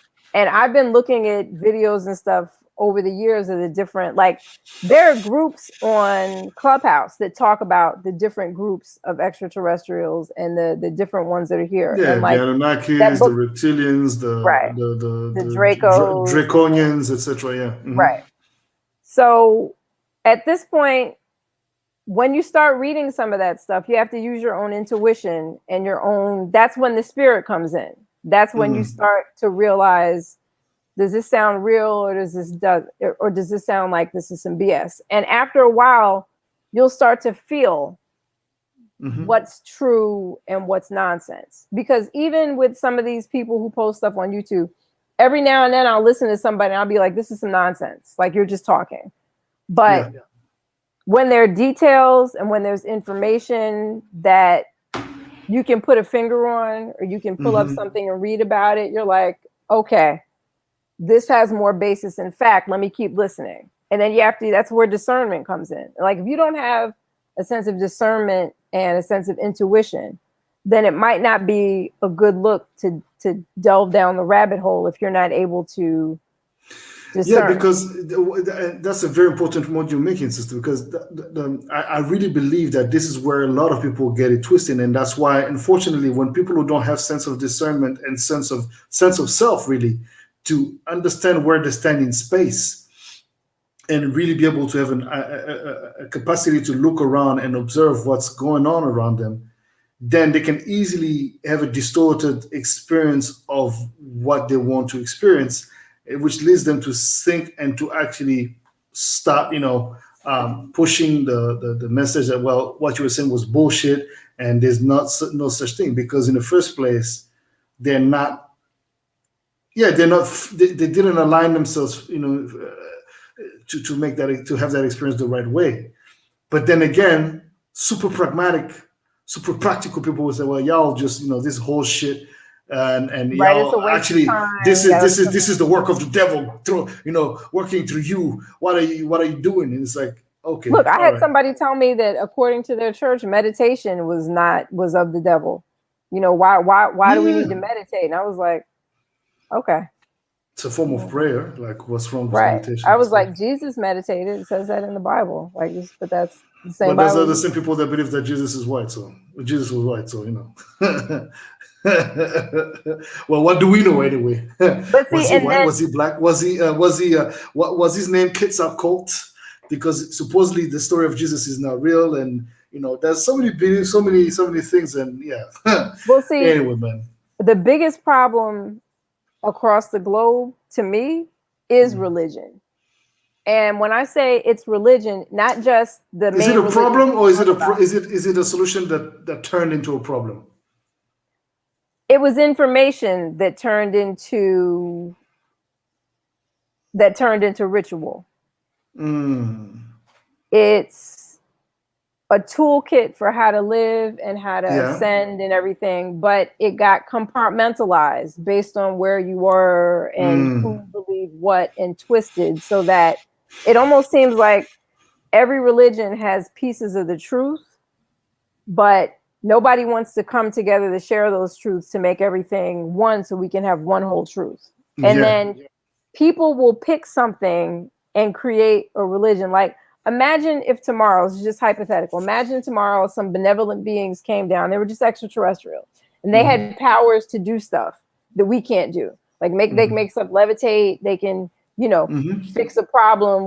We're sick and they're able to do something with their fingers, and all of a sudden we're well. Somebody will worship them instead of just Yeah. going, oh, they're from another planet and that's just what they can do on that planet. We can't do that here, but they can do that.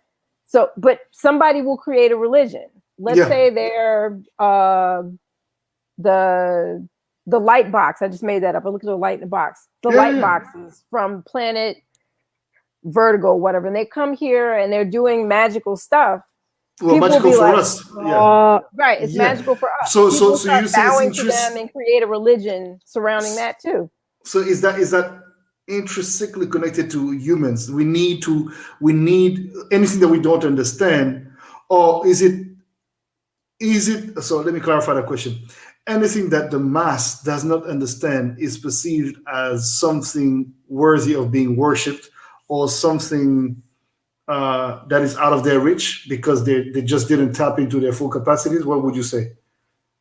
I would say yes. And I would also say that there's a whole level of spookism with Mm. religion across the globe. So, like, when people are praying, when people are hoping or, leaving, offering, whatever they're doing for whatever deity they worship, they're putting their focus on that and not on their own intrinsic abilities and connection to the creator. So there's Mm. always like that middleman that makes people think I have to go through Yeah. whoever to get to source, instead of just being able to go straight to source. Mm. And it takes away the ownership of that person doing that work on themselves, or doing that work within the energy of the creator. Mm. Just like we were talking about earlier, where it's like, you had that feeling, don't go that way because Mm-hmm. I'll probably be in an accident. That's you working within, being connected to source. Yes. Whereas if you are like looking to a deity to be your conduit to the source, you're keeping yourself cut off, Mm-hmm. Mm-hmm. because that's that spooky stuff where, like, God's a spook. And Mm. that's one of the biggest things that the Nation of Islam and Minister Farrakhan would teach, that like we don't do spooky religion, you know, Allah, God is a man, like it's a person. It's the creator is an entity that exists. It's not something that we're just walking around and it's a spook. So that's part of the problem with, if like, let's say some benevolent beings came down, they would still look at them as like the spooky, because somebody's always trying to find something concrete to explain something miraculous or something magical or what, like they're like, well, how could that be? Like my grandmother, for example, was very spiritual, and to a point that she knew if somebody passed away in the family, she knew without a phone call, with nothing. She would get up in the morning and be like, so-and-so passed away this morning. She would just know who it was, when they passed, or whatever. We'd get a phone call later on and she'd be right. So what is that? How do we, if you're somebody who believes in the spooky, like what do we have to label what that was that she's able to do? She a witch? No. Was she just tapped into the source? Well, in some places it would have been considered as her being a witch, and they would probably have burnt her or something. Yeah. Right. And she used to be able to exercise. Well, actually, no. Even to this day, like I'm pretty sure that in some areas of the world, there's still some pretty messed up people that would consider that worthy of being burnt or killed. And she used to be able to, like my mom would tell me, she would exercise spirits out of people's houses. She had holy water and stuff that she would, and she'd very calmly be like, go in the name of the Lord. And she just was very connected spiritually. But at the same time, you know, she had some traumas that she just didn't talk about either. We don't know anything about. She didn't share a lot of stuff. So then again, this is really, because I want to remind people, this is all connected to this whole conversation of today, which is hard times will make or break you. Isn't it interesting that you are made or broken as you experience some of the hardest, most challenging, most excruciating, painful times in your life, that through those is the only way you can actually grow or connect with self? Absolutely. Why is that, according to you? I think suffering and our experience with suffering, unfortunately, gives us a roadmap to help others and also deal with more things that come down the road. Like it's when you haven't experienced anything, you can't understand anything. It's almost, that's just how it seems like things are in the world. Like nobody's just here and gets it from birth. And the more sheltered you are, the harder you fall almost. Like, here's an example a friend of mine gave me a long time ago. His son's in the military and he grew up here in Newark around, you know, gunfire, crime, all types of stuff.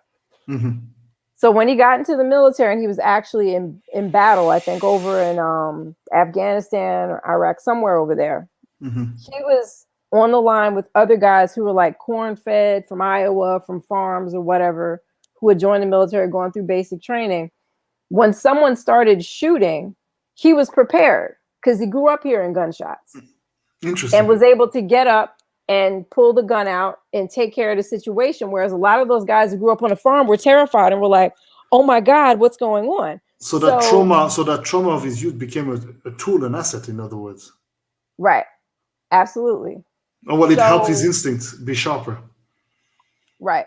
So with that example, the trauma that he had experienced kind of prepared him for life later on. So like if you've been sheltered and you haven't experienced much, you might look at that person as an innocent. But when they hit the world the way the world is now, it's going to be very painful. A lot more painful than if you haven't experienced some kind of trauma. Because let's face it, this world is full of trauma. It's not full of love like we'd like it to be. No, it's not at all. It would be nice if this was, you know, we were, especially now. So now a lot of people who probably have never experienced any trauma have experienced it with this pandemic. people who might have been sheltered from trauma, people who might have been sheltered from suffering, people who might have had, an easier way to go during life, now they're getting this wake up call to like, now I've been traumatized. I've had to stay in the house all day. Maybe it's something simple like I've had to stay in the house all day with these people I don't like. I thought I liked them, but I only liked them because we were coming and going and eating a meal together and then going to bed. Now I got to sit in the house with these people all day. Or maybe now that I'm here all the time, we really don't like each other and you got to get out. I've seen a lot of kids who've just been homeless during this pandemic because their parents were just tired of having a teenager in the house and couldn't do it and didn't try to work it out. So there've been a lot of kids who've ended up at the Covenant House and just on the street trying to figure it out, staying with friends or whatever. But hold on, isn't that a sign how fucked up society is? It's getting even more fucked up. Like you would imagine that through such times, a majority of people will see some sort of light. Will start understanding things from a much deeper, more profound perspective. But no, it's almost like it reinforced stupidity. Yeah, like imagine if you live in a home where you're abused. So if you live in a home where you're abused, school or work was an escape from that for a little while. Now you're just there all day. So now what? And then where do you go? And how do you escape if you're stuck? How do you not get broken even more by that? Right. How do you not get there? There have been a lot of suicides that have been written off as COVID because a lot of people have been able to handle it. And truthfully, if you're actually looking at it from a perspective, a certain philosophical perspective, it is COVID. COVID caused those people to lose it and to feel like they were helpless, and they were forced to, as you said, to be with their molesters on a daily basis, and it felt probably like it was just easier to a prison. Yeah. So I mean, I think some people are going to be able to come out of this and say, you know what, I've grown. And some people are just going to be even more and more damaged. And the sad thing is that we're doing these, stimulus payments and they're pretending to try to find other types of jobs for people and set up stuff. But like, what's going to help everybody get their minds right when they come out of this? That's what no one's talking about.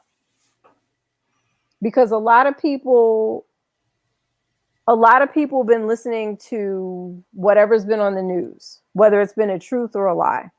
Mm-hmm.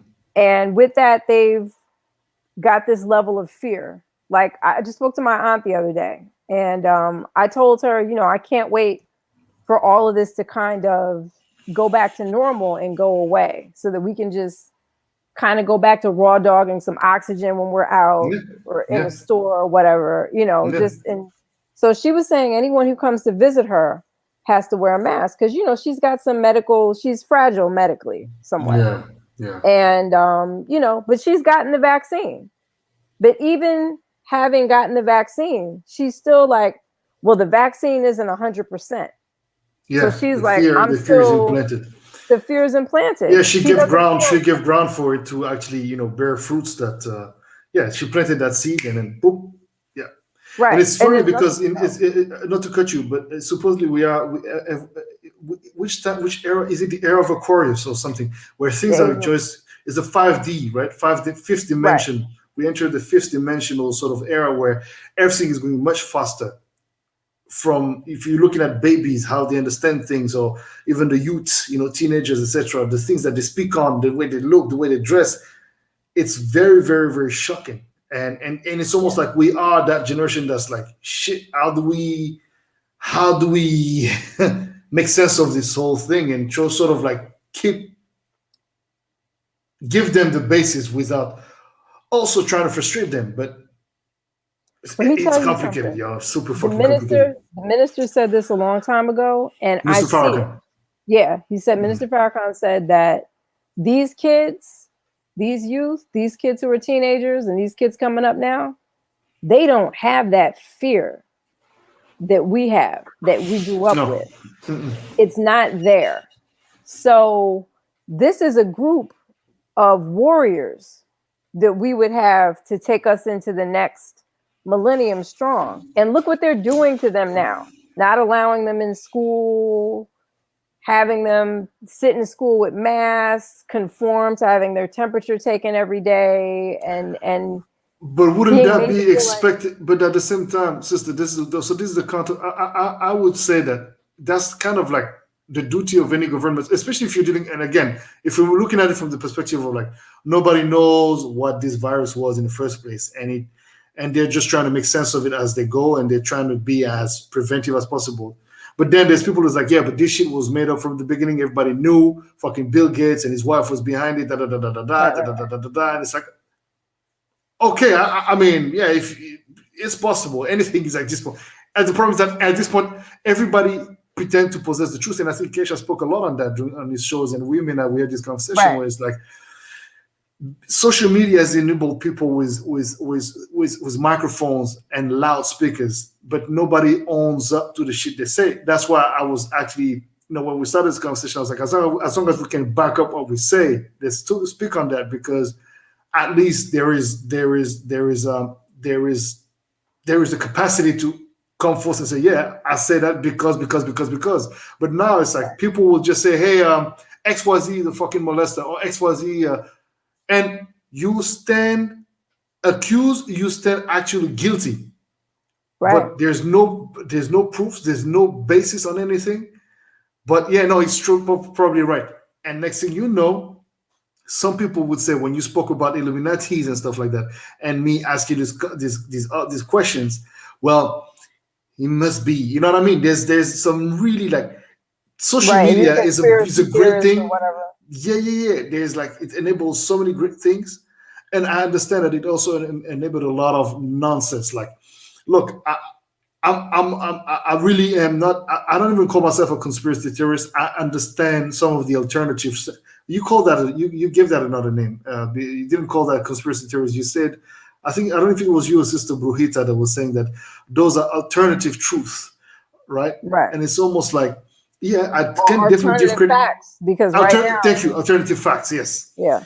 And I can give credit to that, but it's like, okay, but then to a certain point, it's like, dude, let's not push the shit too far. Like, and I think a lot of the time why, for example, what you said is being discredited by a lot of people is because, unfortunately, some people talking about the mothership and all these things are indeed mentally very much fucked up and completely out of balance. Whereas you are a very well functioning human being, you pay your bills, you help kids, you help families, you're a very stable human being.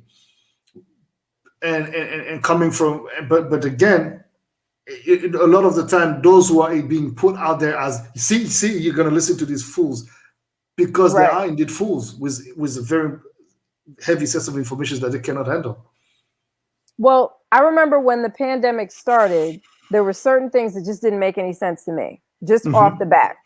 So first of all, if it was a virus, from what I recall, anytime I've gone to the doctor and the doctor said you have a virus, I got sent home with a note. Nothing. They would send me home and say, drink some tea, take some over-the-counter medicine, bye. Yeah. So to me, if there's no medication you can prescribe for me for a virus, then that means the virus has to take its course, and it has to come through my system, either through my stool or my mucus.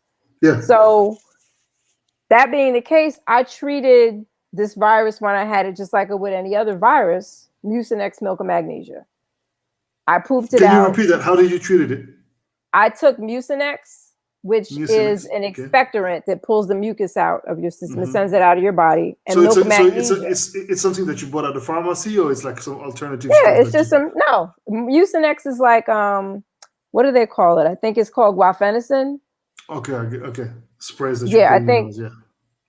Well, but it's just a regular, it's a regular herbal thing that they put in regular medication. So why I'm asking is because it's not you didn't go into some weird like obscure little houses and somebody could so it's something that you can find in a pharmacy. Regular over-the-counter drug, and I think I got it. I even got one. I don't know if it's in that bag, but I got some from The Bahamas when we were there. It didn't have Mucinex, but it was just the name of Yeah. I get it. and it's an expectorant. It pulls mucus out. And then So milk it of was Mucinex magnesia. and milk of magnesium. Okay. Right. And then I drank some water. And so And what is milk of what is milk of magnesium, by the way? it's a diuretic. Like it cleans your system out. Okay. Like, you know, if you have if you're throwing up, you have a virus, and like if you have a stomach virus. A neighbor taught me that a long time ago. My daughter had a stomach virus that wouldn't go away. They were like, give her a spoon of milk of magnesia and it'll flush the virus out of her system. So I did, and it worked. And I was like, oh, milk of magnesia cleans the virus out of your system? Oh, okay, I'm using that from now on. So that's what I've always used. And you have a toilet day. Yeah, you have a day when you're on the toilet 10 times. You know, you're pooping your brains out, but then like a day or two later, you're better because the virus went out. Been flushed out, yeah. So that's what I did. I think like back in February, my daughter got sick first. She doesn't listen to me. I tried. I'm like, take the Mucinex. She refuses to swallow pills. That was last year, right? Yeah, last February. 2020. Okay. And of course, they didn't test us for it because it wasn't March yet. They didn't start doing that until like March, May, around, you know. So I knocked it out pretty quick. But also at the same time, I had cut dairy out of my diet because I had gone to an iridologist who looked in my eye because I was like, I have these bad migraines. Can you help me? I've gone to the neurologist. They say they can't find anything. He looked in my eye. What was his name? Dr. Lamar, I think. He was out of California. Brilliant person. Looked in my eye and he was like, you're eating too much dairy. I was like, am I? So he was like, what are you doing? Eating yogurt and cheese? I was like, yeah. He was like, how often? I was like, every day. So he was like, you have to cut that out and that'll help get rid of the migraines. Then he told me to drink water with lemon, ginger, mint, and cucumber. And to make that lemon cleanse and just drink it regular. So it's just what you just put all these and you add water and you let it like sort of like. Yeah, I just sit and then I just drink the water with the stuff in it. And it had like a flavored water. Okay. Sort of, but it kind of, I could feel like whatever was happening, it was pulling the mucus out from behind my eyes. So what was the component? So it was ginger, lemon, cucumber, and mint leaves. Makes sense. And you just put it into a bottle, the water, and you just drink that. And then the master cleanse is just like 6 lemons squeezed with a gallon of water, 8 ounces of maple syrup, and cayenne pepper. Okay. And it cleanses everything out of your system. So I had been doing that before I got sick. So it kind of passed through me in 4 days because I had already been detoxing. Now, my daughter, on the other hand, was sneaking and eating ice cream when she was sick. As was my brother. He had it for a month. The virus, the Rona. Yeah. Yep. He had it for a month. And he like later on was like, now my blood pressure's messed up. And he was just like, why did it take so long to pass through me? He was like, you know, other people just passed through them. So I was joking with him. I said, what were you doing? Drinking liquor and eating ice cream? He was like, yeah. Duh. That's why you stayed sick so long. Yeah, it's true. So mucus. So go ahead. Because Dr. Sebi always talks about how like most viruses and most diseases exist in your body because of mucus. Exactly. So when I was having those migraines, it was because there was mucus built up behind my eyes, which is where I guess the mucus was sitting from me eating all that dairy. So like cleaning your body out and taking vitamins and exercising, it's like it's not all that BS to get healthy, and it's real. You know what I mean? Like it's real, and you can improve your health. And I mean, at this point, I'm at an age now where like I had a lot of older friends, and my daughter has friends that are older than her too. And she was like, I kind of like that I have friends that are older than me. And I was like, it's cool now. I said, but let me tell you something, 20, 30 years from now, when they start to pass away, because because that's what's been happening to me during this whole pandemic. And, you know, some of the deaths, it's not because of the pandemic, it's just they're older. They haven't been taking care of themselves, you know, And then look at the industry that I've been around, where a lot of my Yeah. friends are. They don't have Yeah. health insurance. They haven't had No, they health don't. insurance And in years. they're very, a lot of them have very bad eating habits. Yes. Yep. Bad eating habits, drug use. Some Yeah. people need to go and do more than just a detox to clean their system out from bad foods. You know, there's drugs, there's other stuff, and Let me and then let's quickly greet Mountain of Inspiration who joined us. Thank you, my king. Thank you very much. Welcome to all the queens and kings tuning in and who have been watching the show. Thank you all so very much. This is a beautiful conversation with Sister Kiara, who is one of the biggest supporter of Quarantine Grooves. And again, it's an honor to have such a queen bless us with her presence and her knowledge, because I believe that you know it's important. It's important when you meet people who have so much to give. It doesn't always have to be like super known people. Or no. There are people just like you and I, or everyday, supposedly everyday people who are not just everyday, because you've done a lot as well yourself in the music industry, as you spoke in your introduction statement in the beginning of the conversation. But so we agree that mucus is so. Before we get there, again, to the point of the conversation, hard times will make or break you. These are some of, as we speak on that, these are some of the things that you do through these pandemics, to this unforeseen situation, which is a global matter that's affecting us all. And those are some of the rituals and practices that you can use to really enhance the quality of your life, not only in terms of like the comfort of your life, but also spiritually, physically. And you were talking about Dr. Sebi, who well, it's quite obscure, but they killed him pretty much. He they was killed him. assassinated. Yeah, But there were so many herbal doctors and natural doctors that were murdered in the past year or two. Now, and this is just my thought process. In the past couple of years before COVID, why put so much effort into making sure these natural healers were deceased? Because if they were alive right now, can you imagine the noise they'd be making? But can you don't imagine? you think that some guys are kind of like doing the job? Like, there's a guy that I don't know if you follow him, but Shaka Bars. I mean, he's a little far-fetched in some of the things that he pushes. I mean, I don't think he's far-fetched, but he has very sharp positions on certain things. But I do like most of his content, and I think he posts quite a lot of interesting things about, like, obviously, being healthy. He uses some of the quotes that social media likes. Like, the other day he was coming out of the pool, you can literally see his dick out of his pants. I mean, it was shaped in his pants when he was like, if you have what did he say? If you have what did he say? If you have confidence issues, something like that, don't follow me or something. So I think he's using that to trigger, I guess. People interest, or women in that case, for example, and he's using that to just it's that whole like woke and healthy sort of like wave, and it's like eating sea moss, I mean drinking sea moss every day and this and that, which are great habits, but I think there's a lot of a hype.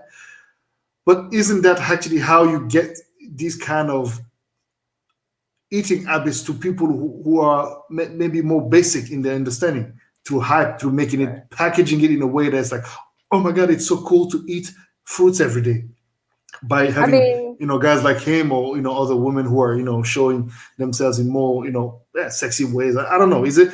I mean, I think that'll work if that's the frequency you're on. But like, just imagine right now if all those natural healers and natural doctors were alive right now, they would probably say, hey, you know what? You don't need a vaccine.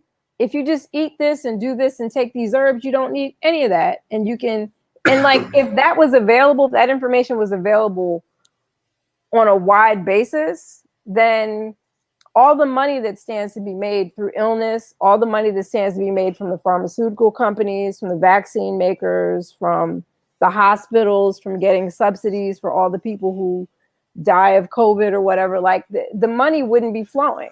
But the problem is that with the narrative is that they'll tell you, okay, cool, you want to self-medicate, great. But what do you do if you start losing oxygen, and you need to you have accumulation of mucus in your body, etc., etc. As a result, maybe of not actually maybe going about these But you were prescribed practices. medication when you had COVID, right? Me, when I was not prescribed the damn medication. I was just Really? prescribed aspirin, and that was it. They The didn't only give you medication, anything? that they gave me, actually, it's funny enough, I have it here. The only medication that I had was to help with my breathing at a certain point, was this inhaler. You know, Uh-uh. that's what I had, and it actually Uh-uh. helped. It actually helped though, because I had my chest felt very. At some point, it felt very tight, but I had no like respiratory issues per se. But because I have asthma, Mhm. mild asthma, it helped a little bit. But then I stopped after a week and a half.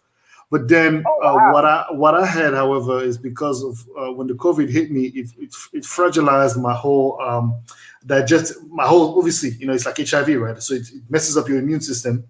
And I tried to eat some salad, some greens, and that messed up my whole. Maybe there was a bacteria. It was probably not well cleaned, and that messed me up for a whole month. So my belly, actually, my whole digestive system was an absolute mess, and I stopped eating and drinking for about a week and a couple of days. Drinking, I was Okay. trying, but I would puke automatically. It was rather horrible. Um, but yeah, no, I was not prescribed. In other words, the hospital sent me home saying, "Yeah, just drink, just have aspirin and just sit your ass home, and we'll call you Wow. every day." They never called me a single time. And I had two And times where see, I had a heart. I had well, because my sister had left me this thing that measured my oxygen in my blood, and the oximeter. my heart rate. And there was one night where I felt like I was dying.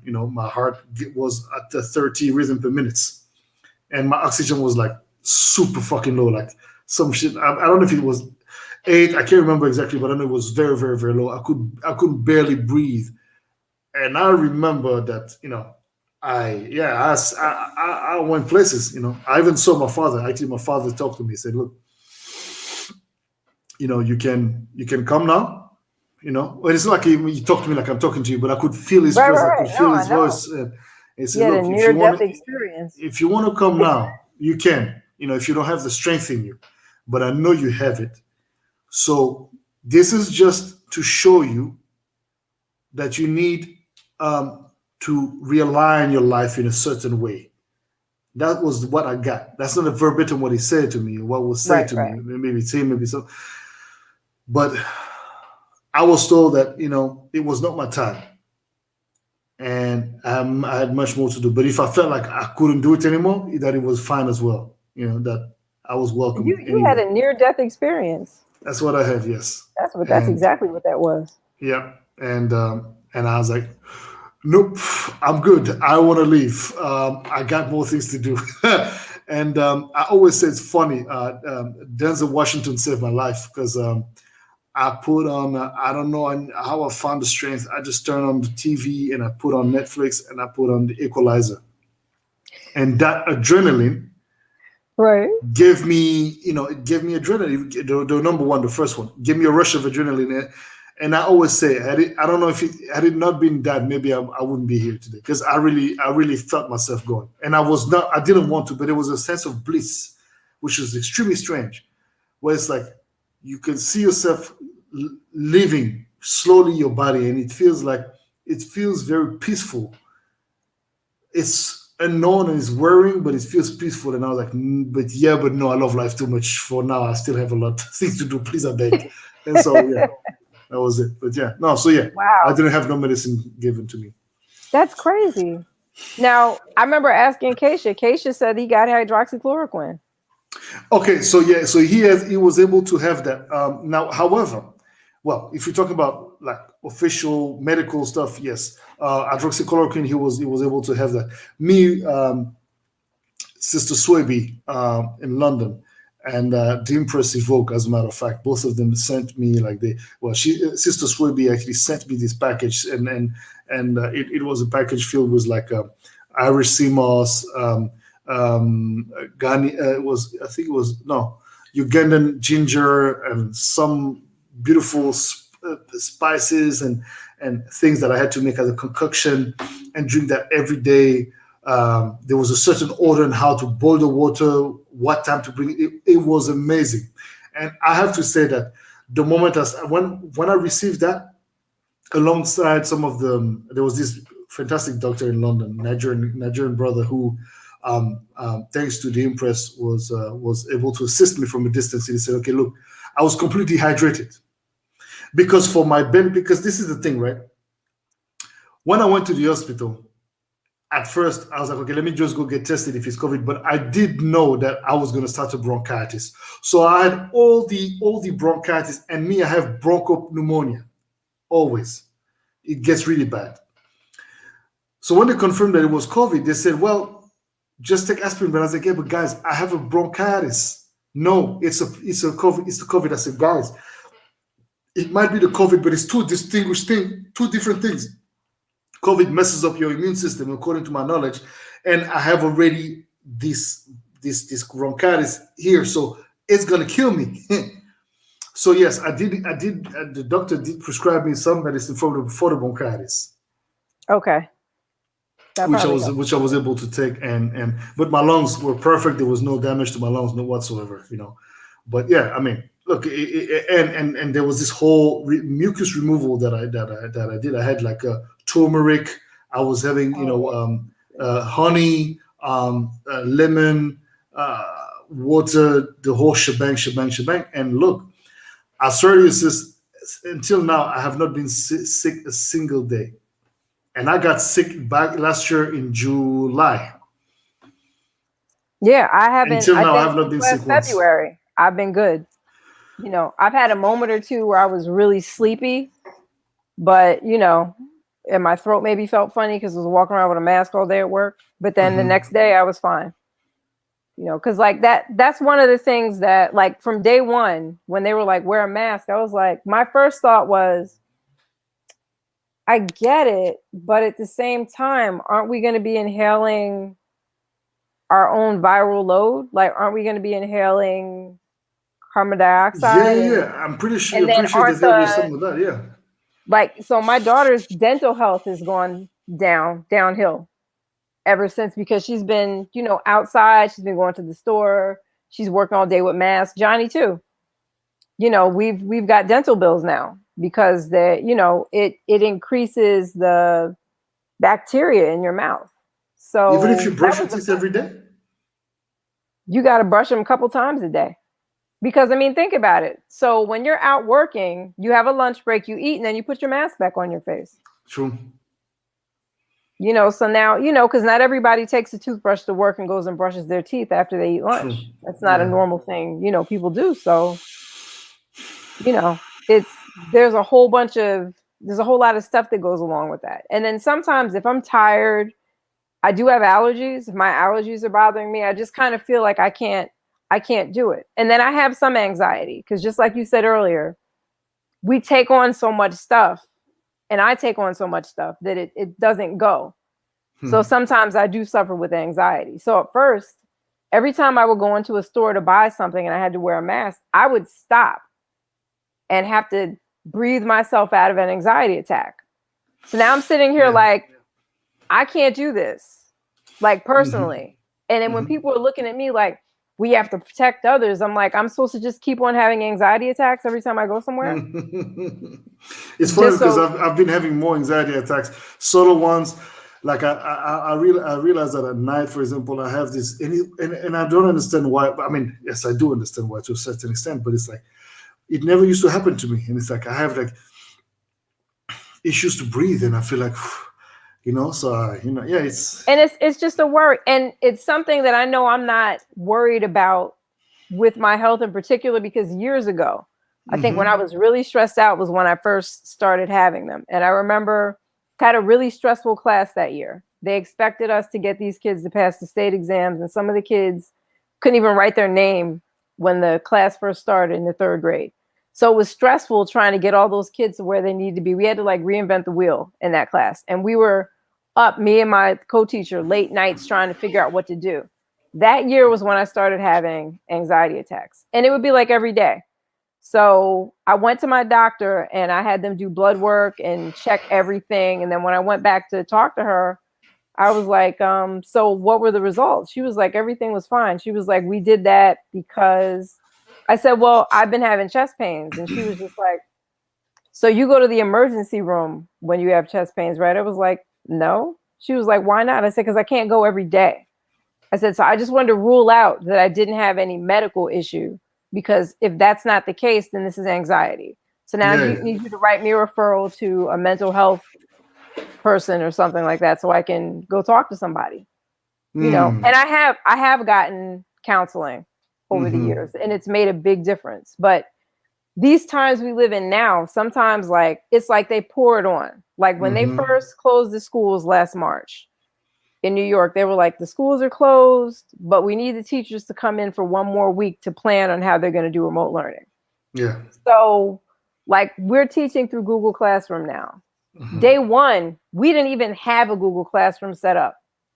We had nothing. So in the moment when they were like, go into work and set up your Google Classrooms, the principal was like, hey, do we still have that website that we set up for the attendance team a couple of years ago on Google? I was like, yeah, we still have that. Now, I was the one that got sent to the training and set it up. So she was like, okay, so we need to set up the Google Classroom for the school. You're the admin. I was like, what? And now I'm stressed because my actual job is to get all the special ed cases together for the building. And I'm like, how am I supposed to get all of my paperwork together, be able to do my job from home to manage all my cases and set up all the Google Classrooms? So, and then in the moment, the district sent an email that said we had to do a special plan for every kid with an IEP in the building, showing what their remote learning was. What is an IEP? Individual education plan. It's like a specialized plan per student if you have special ed services. Okay. So for like all 90 some kids in our building, they expected us to do a special remote learning plan for them as a supplement to their IEP in 3 days while we have to set up the Google Classroom. I had a moment where I was in an elevator with the principal and I just started to cry. She was like, what's wrong with you? I was like, I can't do all of this at once. I got 3 days to do. You know, I lost it. And she was like, she said, oh, stop it. She said, you know, nothing makes sense that we're being asked to do. She said, we just have to get it done when we get it done and calm down. So she kind of talked me off the ledge. But at that moment, I'm now bringing everything home. I'm getting emails every 5 seconds. Can you change my password? This kid is having trouble logging in. Do you have this parent's number? And then I'm setting up meetings online. Mind you, I'm still in graduate school. I'm still in online grad school. So I was about to lose it this past year. I like turned in my first paper late during that time period. It was like an hour or two late. And the teacher was like, well, I'm not going to grade it because it was late. I was like, listen, I haven't turned in anything late this entire time I've been in this program. I need a minute. It's not like I just said screw it and didn't turn it in at all. So I had to explain to her, like, you know, maybe you're home sitting there with your cats, playing with your cats or whatever, but it's funny because it's funny. It's not funny. It's actually very sad. Governments have not implemented anything. Well, in some places they tried, I guess, but I would say they didn't implement or put in place anything that actually allows for those affected and everyone affected by this pandemic to be able to have some sort of support when it comes to, okay, maybe the US, they had like this big, you know, injection of money for everyone. But it's like, for example, out here, like, yo, some people don't even have money for food, and they're still seeing bills come. Independent workers, entrepreneurs, still having to pay like shitloads of money to the tax authorities. But it's like, bro, we've not been working for a year, almost and a half right now. Right. The fuck are you guys talking about? Do you guys have problem. You can plan your payments. It's like, dude, how can I plan my payments when I have barely enough to cover food expenses? Do you guys have social programs out there? Like, yeah, we have, but it's like it's nothing crazy, and it's like the support is like maybe $200 per, you know, for example, for artists, you may have between $400 to $200 euros for that matter, and that covers what it may cover maybe one or two bills. Electricity bills, for example, here is super high, super expensive. Um, so it's an absolute mess, and it's like a lot of it's incredible if anyone is able to flip a coin and deliver, for example, like you just had, going through your own formation and delivering papers, and just being functional. Like, you gotta think of Right. what you're gonna eat. If you have kids, how you gonna feed them? Like, Right. are you freaking serious? Like, how is that making any goddamn sense? Right. And And so then you expect us to everybody all of go, a sudden had to figure out a meal. Like, kids go to school, they get breakfast and yo, lunch. You just do dinner. yo. Now jokers are home and they hungry all day. And now those 2 meals that they were getting in school don't exist. And that's the thing. So it's like, all right, cool. Y'all want people to stay home, but then what you implemented is creating more damage. People actually won't actually die and are not actually exactly dying of COVID per se. They are as a result of the starvation, and that's what it is. Okay, the disease exists. I mean, I fucking call it. You call it, like, everybody has different ways to react with their bodies, etc. Some people to this day still can recuperate, whatever. I get it, but nobody's denying the existence of the disease. Right. But the thing is that there's got to be something put in place ASAP for people to be able to get back to work, at least somehow function, even Right. if it's at minimum capacities, right? And it's like, yo, but I really believe that if they don't do something now, we are about to witness some serious rampage worldwide in so many different places, and they won't have enough, forces, To stop everyone. to stop everyone, because it's becoming so bad, bad. Do you guys have food pantries and homeless shelters and stuff like that? No, there is, but even those I know of people who are from the music industry who were making good money. Well, okay, they were not wise. You can criticize why this happened to them, that, but at a certain point, like, nobody foreseen that. And yes, and of course, it taught a lot of people lessons. But it's too easy to say, you see, you should have done that, because not everybody is elevated. Even me, I learned a lot of things through this whole pandemic. Like, I rebuilt a whole new career out of, I became a fucking, I'm a YouTuber now. I have a YouTube show, and I have this, and I have to, because you have to figure out new ways. Right. And that is not bringing any money right now. I mean, okay, people make donations, and that's great, of course, but I can't pay my bills with that. It's a nice extra thing to have, and to cover certain things. But it's like, this is you're trying to recreate yourself within an environment that is rather hostile in a way, but as well pregnant with opportunities. So it's which lens you put on and how you're looking at the situation. Instead of being broken by the situation, you decide to be made anew. And a lot of people don't have that mental capacity or that mental flexibility, So it's like, I understand either, and it's disheartening, sis. I mean, you see guys who are going to, like, this, these shelter programs just to get and to get a free meal. Yeah, no, I know. And a lot of times, then there's the pride involved. So some people. Oh yeah. I had a parent one time. She was in a situation, husband wasn't there. She has 5 kids or whatever, and was worried about going on welfare. I was like, just do it. Like, what, don't worry about, like, that stigma. Like, you need the help. Take the help. Yeah, and I can understand it. I mean, again, I think that it is very hard when you have a sense of pride and you've always been a hardworking person. Like, I consider myself to be a very hard worker. I work more than most. Like, I do so many things. Like, it's not even fucking funny. And the rewards are so little, especially in these times. But you know what? Resilience, determination, courage, and consistency. And that's why you keep telling people, it's like, yo, this is not just anything. I'm not doing this show just because it's cool. Yeah, of course it's cool and it's nice, but it's work. I mean, all of this shit I do myself, all the overlays that you see with the logos and everything, like, this shit is done by me. And I find it amazing that I was able to tap into new skills or skills that I underestimated.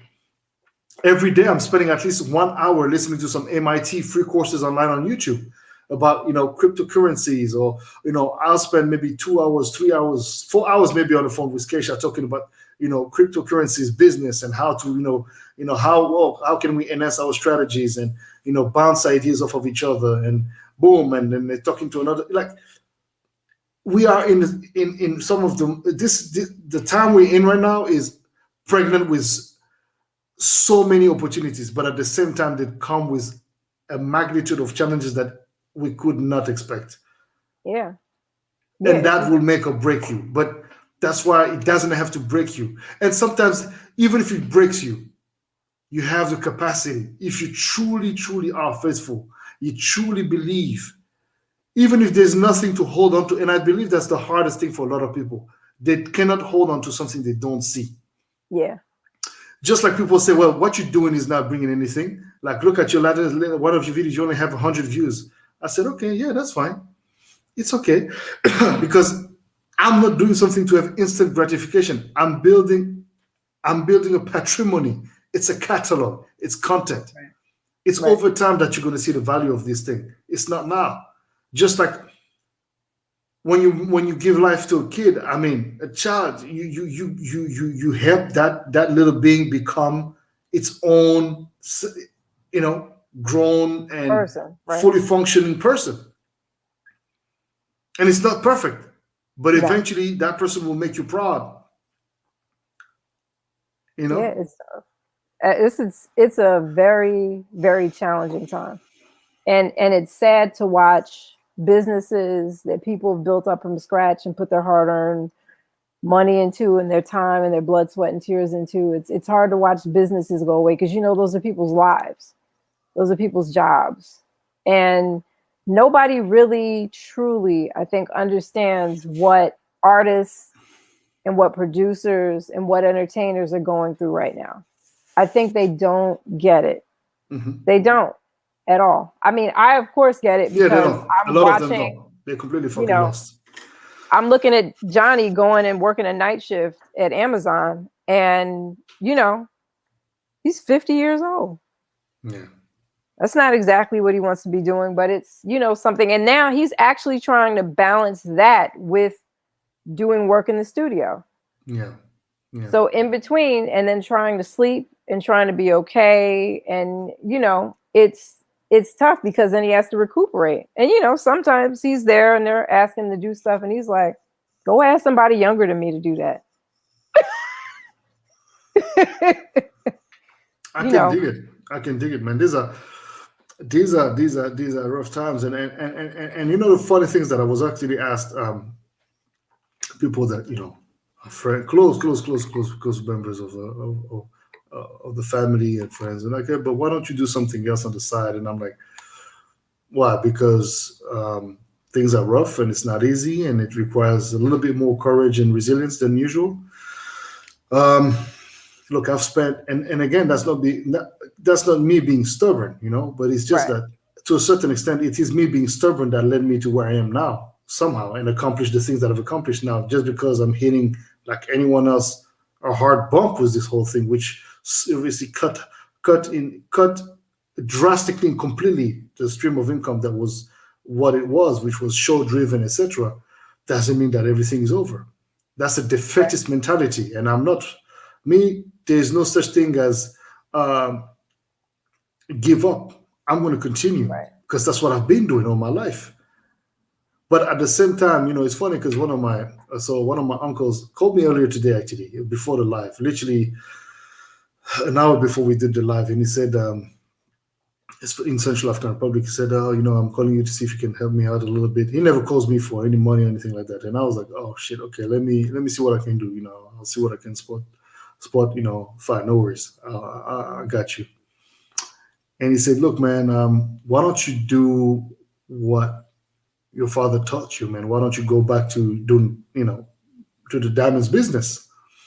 Your country, this is your country, come back, there's opportunities for you. I mean, you're your father's son, and, it would be good. And I was like, Yeah, but I don't think so. I mean, um, nothing against that business. I was a diamond cutter before I was doing music. And I did that, and I've seen the flip side of the coin, and I've seen how horrible this business, which I thought was a beautiful, beautiful, beautiful thing, right? Um, and it has nothing to do with the blood diamond thing because that exists, but it's not. It's not. There's not only that because even the people who talk about blood diamonds benefit from those diamonds, Right. and we've been, I mean, we've seen it so many times where they have plane flying directly to the countryside, getting the diamonds and living right away back to Europe or some other country.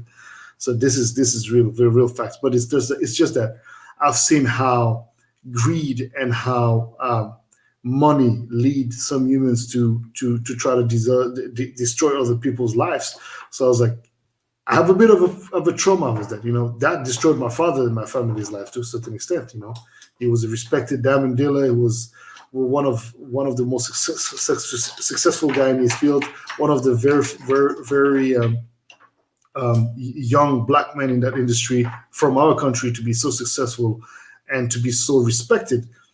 And well, where how good did it? What good did it do? What good has it done to him? You know.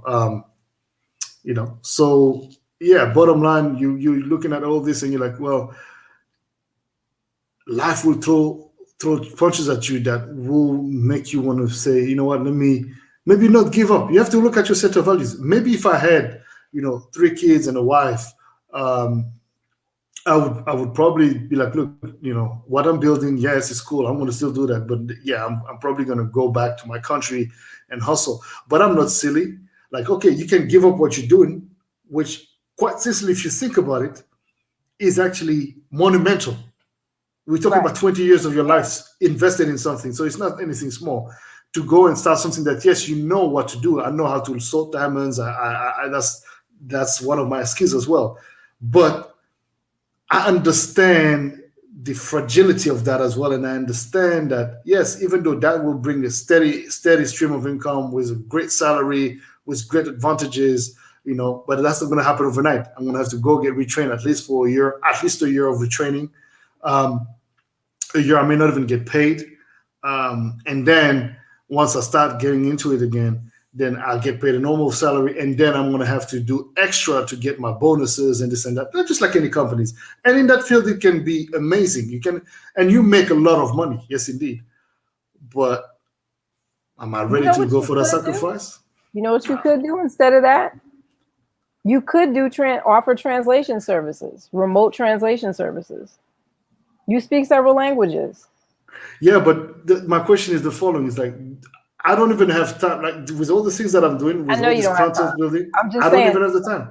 But you see, and this is the thing, right? It's not like, oh, I'm trying to be complicated, but No, it's like I'm no, no. being I'm very just honest, and thinking I'm like, of other side hustles where you can be still. yeah. I mean, this is the thing, right? So it's like, thankfully, I've built a catalog of music. Those releases, all these songs that we drop in, that I'm dropping, is part of what is allowing me to maintain myself and stay afloat. But of course, can I say that my lifestyle is what it used to be, which was never in any way flamboyant or anything like that, even though I do like very nice things and stuff, but I've never been a flamboyant type of guy anyway. So in that sense, yeah, maybe some of these things that I would eventually spend money or invest money or waste money on, even to a certain extent, can I still do it? No. Right. I allocate my expenses to more important things. I actually save as much as I can save here and there, and invest in the future, and invest in what it is that I'm doing now, which is restructuring the whole paradigm I'm presented with, right? And restructuring my function, my ways of functioning, so that it matches this new paradigm. Instead of trying to fight and trying to like, oh my God, and trying to fight, instead of falling victim of the difficulties coming with the changes. Right. So yeah, you're right. I Well, mean, I could do that, and I mean, there's a lot of side hustles that I could eventually want to do, but I what I'm as already you were doing is so talking, busy. but as you were talking, I was just thinking of things that you already do. Hmm. So Translation could be one. Another thing, like, look, you created these overlays and you've created a show. You probably could also get a job in That market is already full. This it's is the full. thing. Yeah, They're not of looking for course. radio, TV, nothing. And what money are you making from that? That's the thing. Like, this is Yeah, the thing. true. At this Yeah, you're point, right. You're right. You're right. if it's I not know. gonna add, like, and that's where, for example, the diamonds business would be ideal, because that's an instant, that's what I was making before COVID plus. Right. You feel me? I mean, we're looking at, as you start, maybe anywhere between 3K a month, which was less, which is 3K a month, okay. And then up to maybe up to 20 to 30 to 50K, possibly, depending on how good you are in the business. And I was born in it. My father was in it, so it's in my blood. It's in my system. I understand the function. I understand the business. I understand the whole shebang. But the sacrifices that it's asking of me is to let go of something that I spent 20 years of my life doing. That doesn't mean that it cannot happen, but that's like literally the end of the tunnel is there. And I say, oh, you know what? Let me just, go and dig another fucking hole over there, which I have no guarantee upon. Because yes, I'm my father's son, but I'm not my father. And I also don't want to go through the same sort of situation that may lead to the kind of fate that, because you see, my father didn't die of natural causes, even though it appeared that he did. He didn't. So when you're being assassinated or poisoned, and in our countries in Africa, it's very common, and I do know that, well, you're coming from not I know exactly a very respected family. My grandfather was a very respected man, this and that and the other. My father as well, feared as well, because the integrity and their sense of, and we have that in the blood. I'm cut from that cloth, so they know for a fact that this boy right here, he ain't fucking around. So you don't want to go. So I'm cool being in my lane, because that doesn't threaten nobody, Right. And I'm carving my own path. So and we it's just okay. talked about earlier how we're ticking time bombs. We don't need to be in places where. Ah, man, you don't want to be there. You don't want to be there, yo. No, because it's like because even if you're a ticking time bomb, you can be a danger sometimes. And again, I don't want to. And again, I'm not trying to fall into the fear factor and this whole thing. No, but I'm also not want to go and be adventurous for the sake of being adventurous. Right. I love to know that where I step foot on, I have at least managed all the collaterals to the best of my capacity. Right. If I don't, and that's also, again, you were talking about those your friend's son when he went to Afghanistan and his capacities to react to all these gunshots, because he grew up in a hood where there was a lot of the violence going on, compared to these other kids who were not. I have that in me. I have a sense. I have an alertness to danger that is high. I don't live like in fear at all. I'm very comfortable, but I'm also, and interestingly, I'm very comfortable in spaces of high, very, very, very elevated stress. Guns, gun this, gun that. Like I've witnessed it. I've seen it. And the pain, I decided not to use the excuse of that trauma to become a pain and to become victim of that trauma. I mean, don't get me wrong, for years I dreamt about all these dead people that I had seen. It would haunt my spirit. I mean, as a kid, it was horrible. But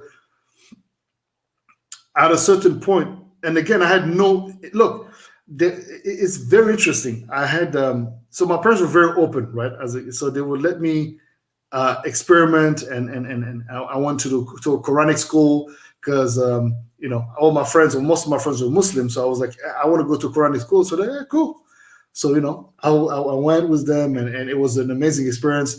Some of the when I had like deep questions, I would speak to the people working at the house, like the help at the house. Like we had a lot of people working, and some of them were like my friends. Well, they were obviously the employees, but they were friends, because my father didn't barely have the time. My mother was also very busy, so And I was like blessed to encounter, like, there's this the Jehovah Witness. They have this book called in French we call it Tour de Garde. It's God Tower or something like that. They have these little books. The Watchtower. The Watchtower. The Watchtower. They had this blue book for the youth, the Guide to the Youth, or something like that. They were talking about masturbation and this and that, trying to understand. Obviously, there was always an agenda, right? And I did. It was like, come and sign up to this. But I was already alert enough to understand. I'm not trying to sign up to anything, but there was good in those things as well. So I was grabbing all the good things that was matching what I was looking for as far as answers, and this helped me go through my grieving. Like, I remember when I was told that my older brother, who passed away over 30 years ago, died of a bike accident, of a motorcycle accident. But actually, I found out that he had committed suicide by one of the workers, who was actually the guy cutting the grass, who was this guy who was always considered to be crazy, because it's very interesting. At a specific time of the year, the men would actually turn crazy. Well, it would not be the same guy anymore. Yeah, during the so we call it the saison sèche, during the dry season, it would flip. And it would start talking in tongues. It would start talking about things that you're like, fuck. And so he explained to me the whole thing of how my brother went and got, the things and committed the suicide, but he didn't want to commit suicide. He was actually not, my brother was not in control of his thoughts. It was actually manipulated, this and that. And he explained the whole thing. And I was like, fuck. Now you got to understand, I'm 14 years old when he tells me that shit. So my brother dies, I'm 7 or 8 years old. And so, and so that was like, if I had learned about his death the second time, right? So then I went to my father and I asked him, I said, I didn't know what to do with that information. And he was like, well, we wanted to protect you. And, and because I was scared to bring it to my mom, because I didn't want to bring pain to her, right? Because I knew that she, you never heal from that. You live with the pain. No, you don't. Never. Yeah. And so, and he died in my mother's arms. So I was like, I took it to my dad, and, he explained to me, and again, had it not been because I was kind of sheltered by all these people working at the house, that we had all these helpers, etc. All of them had different perspective on things, and it was very interesting, because it really played a role in backing me up to a certain extent psychologically, and allowing to put a lot of philosophy upon the topic. Like, approach it from a philosophical standpoint was so important to help me deal with the grieving and all of these experiences. So I think that it takes a village to raise a child is so freaking true, and that is what we're missing. We miss community. We miss what the sister Dean Press talks about, belonging. We need to really have more of these interactions, like the one you and I were having. Because even though you're in New York and I'm here, like, this is counseling.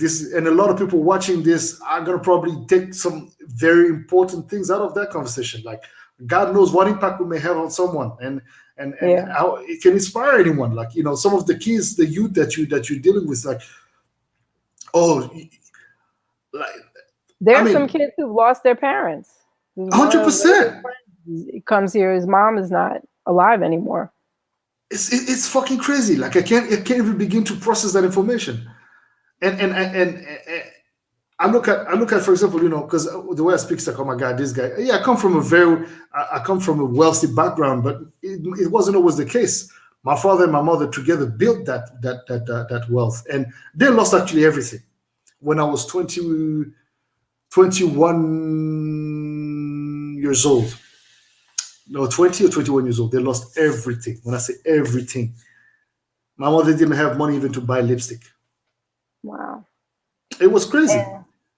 And so, you build, and I think that, to your point about, demonic energies, forces, lower energy vibrations, trauma maintains you connected to a very low soul frequency, because you're trying to bring abundance operating from a low frequency.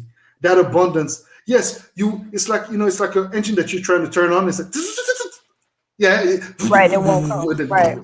That's exactly the point. You got to fuel it. You got to make sure that everything's on point. And if you don't operate from a more positive and elevated sort of like frequency, you're not going to be able to everything's right. So the woman that you attract or the men you attract in your life are going to be reflecting that energy, and you're like, "What the fuck am I doing? I'm such a victim." No, you're not Right. acknowledging the real problem, the root problem. Yep. And it's nice for my daughter actually got to see us come from a place where when I was pregnant with her, I was completely broke. I just started teaching. The teaching salary was like pretty much at the poverty line in New York City. So I actually qualified for like Section 8 and welfare housing and all that other stuff. So I applied for it. But then the process was so demoralizing that I was just like, this is a shame that people have to go through this process, waiting a year, them asking you intrusive questions. They asked me for a copy of my sonogram to prove that I was pregnant. And I was like, this is not a basketball. And I was huge at 6 months anyway. I was big. So I was like, this is ridiculous. So I found an apartment in Jersey that I could afford. And it was like an uphill battle from there because I was also in school at the time. So we lived in an apartment in the Bronx at one point that had little to no heat. It used to rain in the living room. It would rain in the bathroom. And, we would just stay in my bedroom with space heaters. And I cooked a lot of collard greens to heat up the apartment because it would, I'd cook them, I'd slow cook them and the heat would, do something. So like, I remember one day when my daughter was about 4, we stayed there for a couple of years. When she was 4, she said to me, "Mommy, can you find us a better place to live than this?" Now, at the time I was like, what did I do wrong? I graduated from school. I've got my master's degree in teaching. I got my teaching license. I've got a full-time job.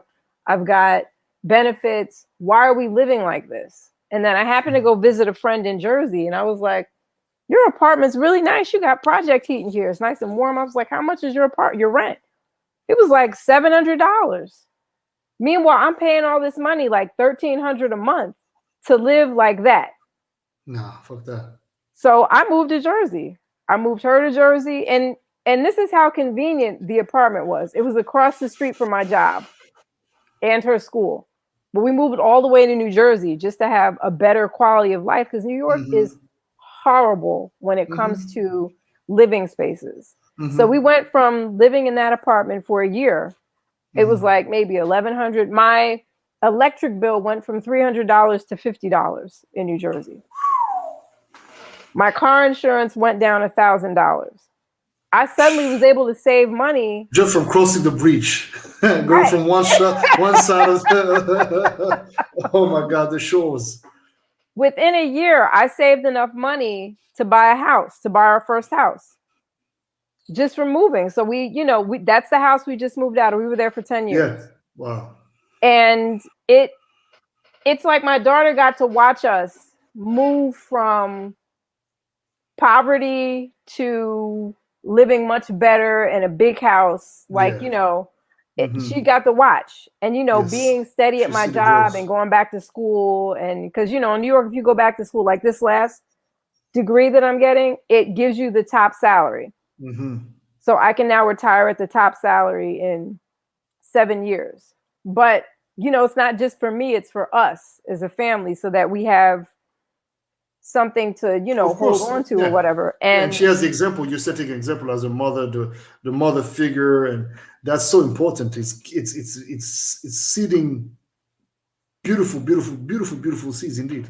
But it wasn't easy in the beginning. And then, my parents were both educators, and I used to sit back and go, why am I having a hard time? And they didn't have this hard time. And it's because they bought their house in like the early 80s. Yeah. When the housing market in New York was normal.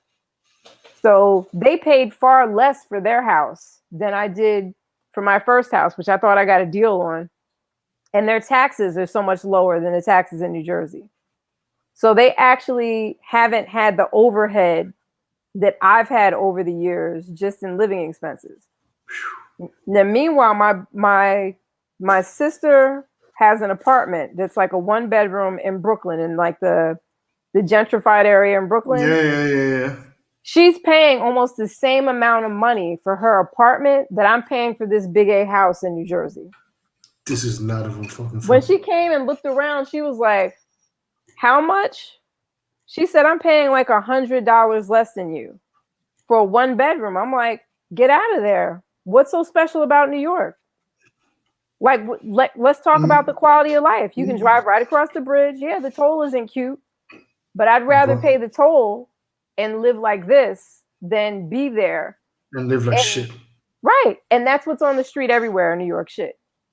So when you come out of this apartment that you're paying $2,000, $3,000 a month for, that's a box, now you have to step over shit every 5 steps or so, and garbage, and it stinks. And for what? When you don't have to live like that. The thing is that people are being trapped into it's the matrix, right? They're trapped into it, and they feel like they cannot escape from it. They are like, the majority of teachers in New York City public school employees and New York City workers, period, we all live in New Jersey, Connecticut, upstate New York, and Long Island. We don't live in the city because we figured it out. Our salaries go further in other states than in that city or in other parts. And it's like, what are you getting in New York? If you're to live in New York, you either have to be completely poor, because if you are poor, there are resources for you. You can get a 2-year housing voucher. You can get. But isn't that the case now in most places? Actually, it's almost like if you're poor, you're good. If you make a little bit of money, they'll fuck you up. It's like they want you to be poor, or they want you to work for corporate America or corporate France or corporate whatever. But if you're trying to be independent, you're trying to be an entrepreneur, trying to be self-made, now they're gonna be like, how are you affording your lifestyle? How are you affording that car? How are you affording this swimming pool? Like, motherfucker, like, I work hard for this. Yeah, but what do you do? Where is your money coming from? Well, I don't know. I do. No. And they start digging. And if they can't find shit, then they start adding more taxes to your ass. It's like, yeah, you gotta pay for this, you gotta pay for that. It's like, really? Like, this woman who owns a dress shop up the street from here, she was just saying, she was like, the government owes me so much money. She said, but they keep asking for ridiculous documents because I have my own business. And she's like, it's like, what do you need my son's social security card for? And his birth certificate for taxes. She was like, why do I? And when she was saying that, I was like, I've never had to do that, but I'm also a government employee. So that's probably why. But in her case, because she owns a business, she's going through hell to just get her taxes done. So it's ridiculous. It's ridiculous how people are treated. I can dig that, because my older brother, who's an amazing jeweler, he makes amazing jewelry. Like, he made this ring and so many amazing things. He now had to do that part-time, and he's working as well for the government now in Belgium. And it's like, wow, man, it's crazy. It's crazy, because if you're not doing that, then you're not protected. Then you're screwed, right. And then you're like, and I mean, he's happy. Don't get me wrong. He's happy. He's like, he's cool. He's got his pension, this and that and the other. He's 50 years old, and it's like, I get it. I feel that. I understand the move. He's got a daughter, this and that. And I'm like, well, this guy, here's one guy for me that's a genius. He's revolutionized the whole jewelry game in Belgium. Years ago, he was in all the magazines. He was looked at as the fucking, like, the Picasso, you would even say, to a certain extent. I'm exaggerating in comparison, but pretty much, yes, close to the truth. And here you are, and it's like, and then you have people with much less talent, much less capacities, and those they are supported by the government. They are helped. They're getting all the money. And it's like, what are they doing? What are they doing that we are not doing?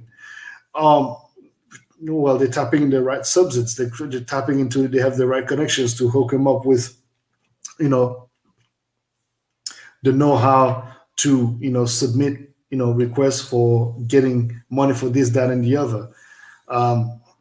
Those stimulus checks for artists. A lot of people made, a lot of artists and big corporations or bigger company made quite a good shitload of money through this, injection of money that was, in some countries where did they give you any stimulus for artists? Yeah, it's very small. In Portugal, like, if you're lucky to have 200 euros, wow, should be happy. And for that, you have to pay. You have to pay 20 euros every month to prove that you don't have money. So it's like, so if I don't have money, how am I finding the 20 euros? That's crazy. But when you give it 20 euros, they give you 200 euros. Okay, so on the 200 euros, basically, I'm You just making get 180. 180, and I have to always save 20. So it's like you go a long way with 20 euros in Portugal, especially if you live outside of Lisbon, right? You can buy a whole chicken for $3. Oh wow. Nice, properly big, properly nice. Whole chicken for $3, a bag of rice, a little oil, some vegetables. Like for I'd say $6, maximum $7. You have a full meal that you can Oh actually wow. actually you can actually eat that over a period of 2 days Okay. if you're being frugal with it, of course, and living Right. by Right. yourself. Now, if you have kids, yeah, for about 15, I would say 15 euros, 12 to 15 euros, you can feed a whole family. Wow. You know, Well, see, like that's the yeah. problem across the bridge also. So like groceries in New York are at least $3, $4, $5 more expensive than here in Jersey. And then we don't have taxes on clothes and on foods and goods as they do over there. So Mm. like over there, you buy something, it looks like it's $50. When they do the tax, it's 56 or whatever, as opposed Hmm. to here, if the shirts are $4 and you buy, you know, 6 of them, you're paying what's 6 times 4? I'm tired. Let me do the calculation. Me too. Actually, 24, 24. is it? Hold Yeah, on. I think so. That's a basic calculation, and I'm not able to do it right now. Right, because we're S- exhausted. oh well, that's what we say. I'm exhausted. Oh my god. Let me do this. Let me do this thing. Let me do this thing. Calculator. Thank you. It's All right. 24, right? Yeah, Am I it's got right? to be, but let me just make sure. Yeah, you're right. 24. Yeah, Okay. I was yeah. about to say. I was just So drilling the kid on 64, yeah. multiplication a week ago. I forgot already. Yeah, yeah, But yeah, yeah, yeah. It's yeah. So you see, that's the problem in the states. You always pay things plus tax. So they show you the price, but it's not plus tax. It's not with the tax included. Whereas here, what you pay is what you pay. Everything is oh no, included within the price, things are not included. and it's pretty Mm-mm. fucked up. So, I sister, mean, it's been 3 hours and 7 minutes. you're right. Time flies, huh? But I mean, such a beautiful conversation. And I think that this is a beautiful conversation that we both needed. Yeah, we But did. on top of that, I think people also needed to needed and will need and need to hear that, because man, there is so much information. I mean, we spoke on so many different levels.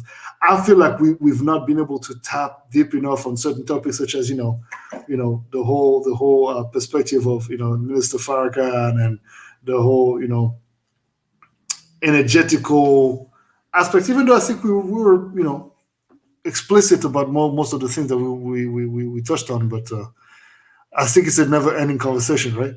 Well, he's got lectures online. If people pull them up, you can listen and decide for yourself. Yeah, you can decide You for know, yourself, indeed, and I find out about the mothership and all these things. But I do believe that there are indeed quite a lot of things that we're not tapping into, either by lack of knowledge or by not lack of digging. wanting to know. Right, right. Some people are afraid to know. A Hmm. lot of people are, and more, the answers are even in the music. Like the music that you guys have been playing is on a different frequency. Also, it's a frequency that resonates with me, which is why I'm like, I gotta listen. I need some new music. I need to hear. Yes, yes, yes. I agree with you 100%. Like, and it's not only the music; it's who plays the music. Because some people, Yes, they'll play a song that you like, but if their vibe is not on point, the song is not going to hit you. I've heard that before. There was one time I heard, I'm not gonna name the person. They played a record, and I was just like, I don't like this. And then Yeah, I me heard too. It somebody happened else many play the times. record and been like, this sounds dope. Isn't this the same daggone record I heard last Energy, man. week? Yeah, absolutely. And I don't know. I'm over, I don't want to hear any more gospel house. I feel like that's stuck on a certain frequency that's not growing. Yeah, I know what you mean. I mean, the old school stuff are cool, but the new stuff, well, if there's any really at this point, I'm just like, There is new stuff. You play new stuff? yeah, I play decently new stuff. I do have to say that last week I felt a bit stuck. I was like, what the fuck am I gonna play on this show? Because I feel like I've exhausted, even though I didn't exhaust all the records, but I feel like I played quite a lot of records. But yeah, I mean, yeah, there's a lot of new stuff, but there's also a lot of stuff that is repetitive, as you say, that's stuck in a certain vibration. But Some of it is. But I some mean, people did that, I guess. you know music globally, which I Hmm. love and appreciate because it's not just the same records that I hear all the time here. Like there are a couple of producers that we listen to that aren't from the United States, but it's the same people. So to hear a wide variety of music and then Hmm. you name the country that it's from. I love that. I Yeah, love it. I think it's important to give context. But if you're looking at Quarantine Grooves, which for those of you who are just watching Monday Quality Talks for the first time and wonder what we're talking about, I have this show on Fridays called Quarantine Grooves. It's like it's almost like a radio show, right? Like and because I love these old school radio shows, or well, not so old school, but this radio show where you have the host um, playing a record and just telling you stories about that record, or I love sharing that. experience. I love that too, man. I'm like, it gives you so much. It gives you perspective and context, and it helps Right. you build your own experience. Best, even sometimes when someone else experiences that, because you love the fact that they shared that experience with you, then you create your own experience out of that. So yeah, yeah, Yeah, I man. But love by that. the way, you're gonna have to share your playlist at some point. I have Share to your, figure it out. I you tried know. to share it in the chat that day, and YouTube was like, "What are you doing? What are you So what doing?" you need to do, you can. So basically, what we could do is you have you can either create a new playlist called my Kiara's QG favorite songs, Well, whatever. it's called Quarantine Grooves. I can hit the share button and send it Yeah, if you have an Apple account. if you share it with me on Apple account, yeah. If you share it with me, then I can include that in the. I'm going to include that in the comments in the description section of this live. By the Okay. way, check out Kiara's favorite tunes from 1 year of quarantine grooves and There might be counting. a couple of repeats. Might be. Ah, it's okay. I mean, the repeats will remove them. That's not a problem. But I Okay. definitely have to say that. Did you see the progress? It's like we like 100 and next Friday we're gonna be at the 103rd on the 113th episode. Yep. And do you know that the Weekender came Yeah. on? Oh yeah. Yeah, like Yes, the yes, yes, first, yes. Yeah, the whole hour, right? the whole The whole hour yes. came back. The whole eight But hours came you know back. what? I disputed their shit. I said, Did guys, you? come on. Yes, I said, look, I don't claim to own the content, but this is a free festival in a time of a pandemic, something that actually brings, entertainment, solace to a lot of people. You can monetize it, no problem, but don't fucking cut it. Like, don't take it off the internet. That's some silly shit. And they reestablished everything. Yeah, I went in because it disappeared, and the other day I was like, "Oh, it's back." Yeah. So I've been listening to it to And try to get me you through see, these I've last uploaded couple all of. the individual sets as well. Everyone's set Oh yeah, individually that was posted as well. exciting. Did you see? Yeah. I joined a couple of those. Yeah, I did. A I was couple. not there when I premiered. I didn't see all the premieres, but I did launch some premieres. But I'm gonna do the same thing for the previous OG Weekender. I'm gonna be Okay. cutting all the sets individually and posting them for OGW1. But on these words, family, I'm going to end the broadcast. Sister, you can stay online. I mean, we're going to be offline. But family, thank you for watching once again. Please press the like buttons and truly accept our thank yous for your presence and for your trust. Thank you. We hope it was entertaining. It was maybe informational for some of you, and it sparked some curiosity. Um, we are entitled to our opinions, and we believe that you're not forced to follow anything that is being said. And as a matter of fact, that's not even the purpose of this show. No. It's entertainment, and it's also informational. And it's about bringing and providing good vibrations to each and every one of you, as always, from a place of love. Sister Kiara, any last words for all the strong queens and kings out there? Everybody, just hang in there. It's gonna get better. It's got to get better. It's got to get better. And if you live in the spirit of it's gonna get better, it will be. Amen. Amen to that. Tatiana Said, thank you very much for tuning in. It was great having you. Mountain of Inspiration, Joel, amen, and Emmanuel Etienne, thank you for tuning in as well. And yeah, man, for everyone else who was there, we appreciate you. And for those watching afterwards, y'all be well and enjoy this content. Don't forget to subscribe to this channel. Don't forget to press the bell button and be informed of what's happening. And yeah, if you want to know more about Sister Kiara, we will be posting. I will be having the information in the description section of this live later on. Boddhi Satva, MQT signing out. Blessings.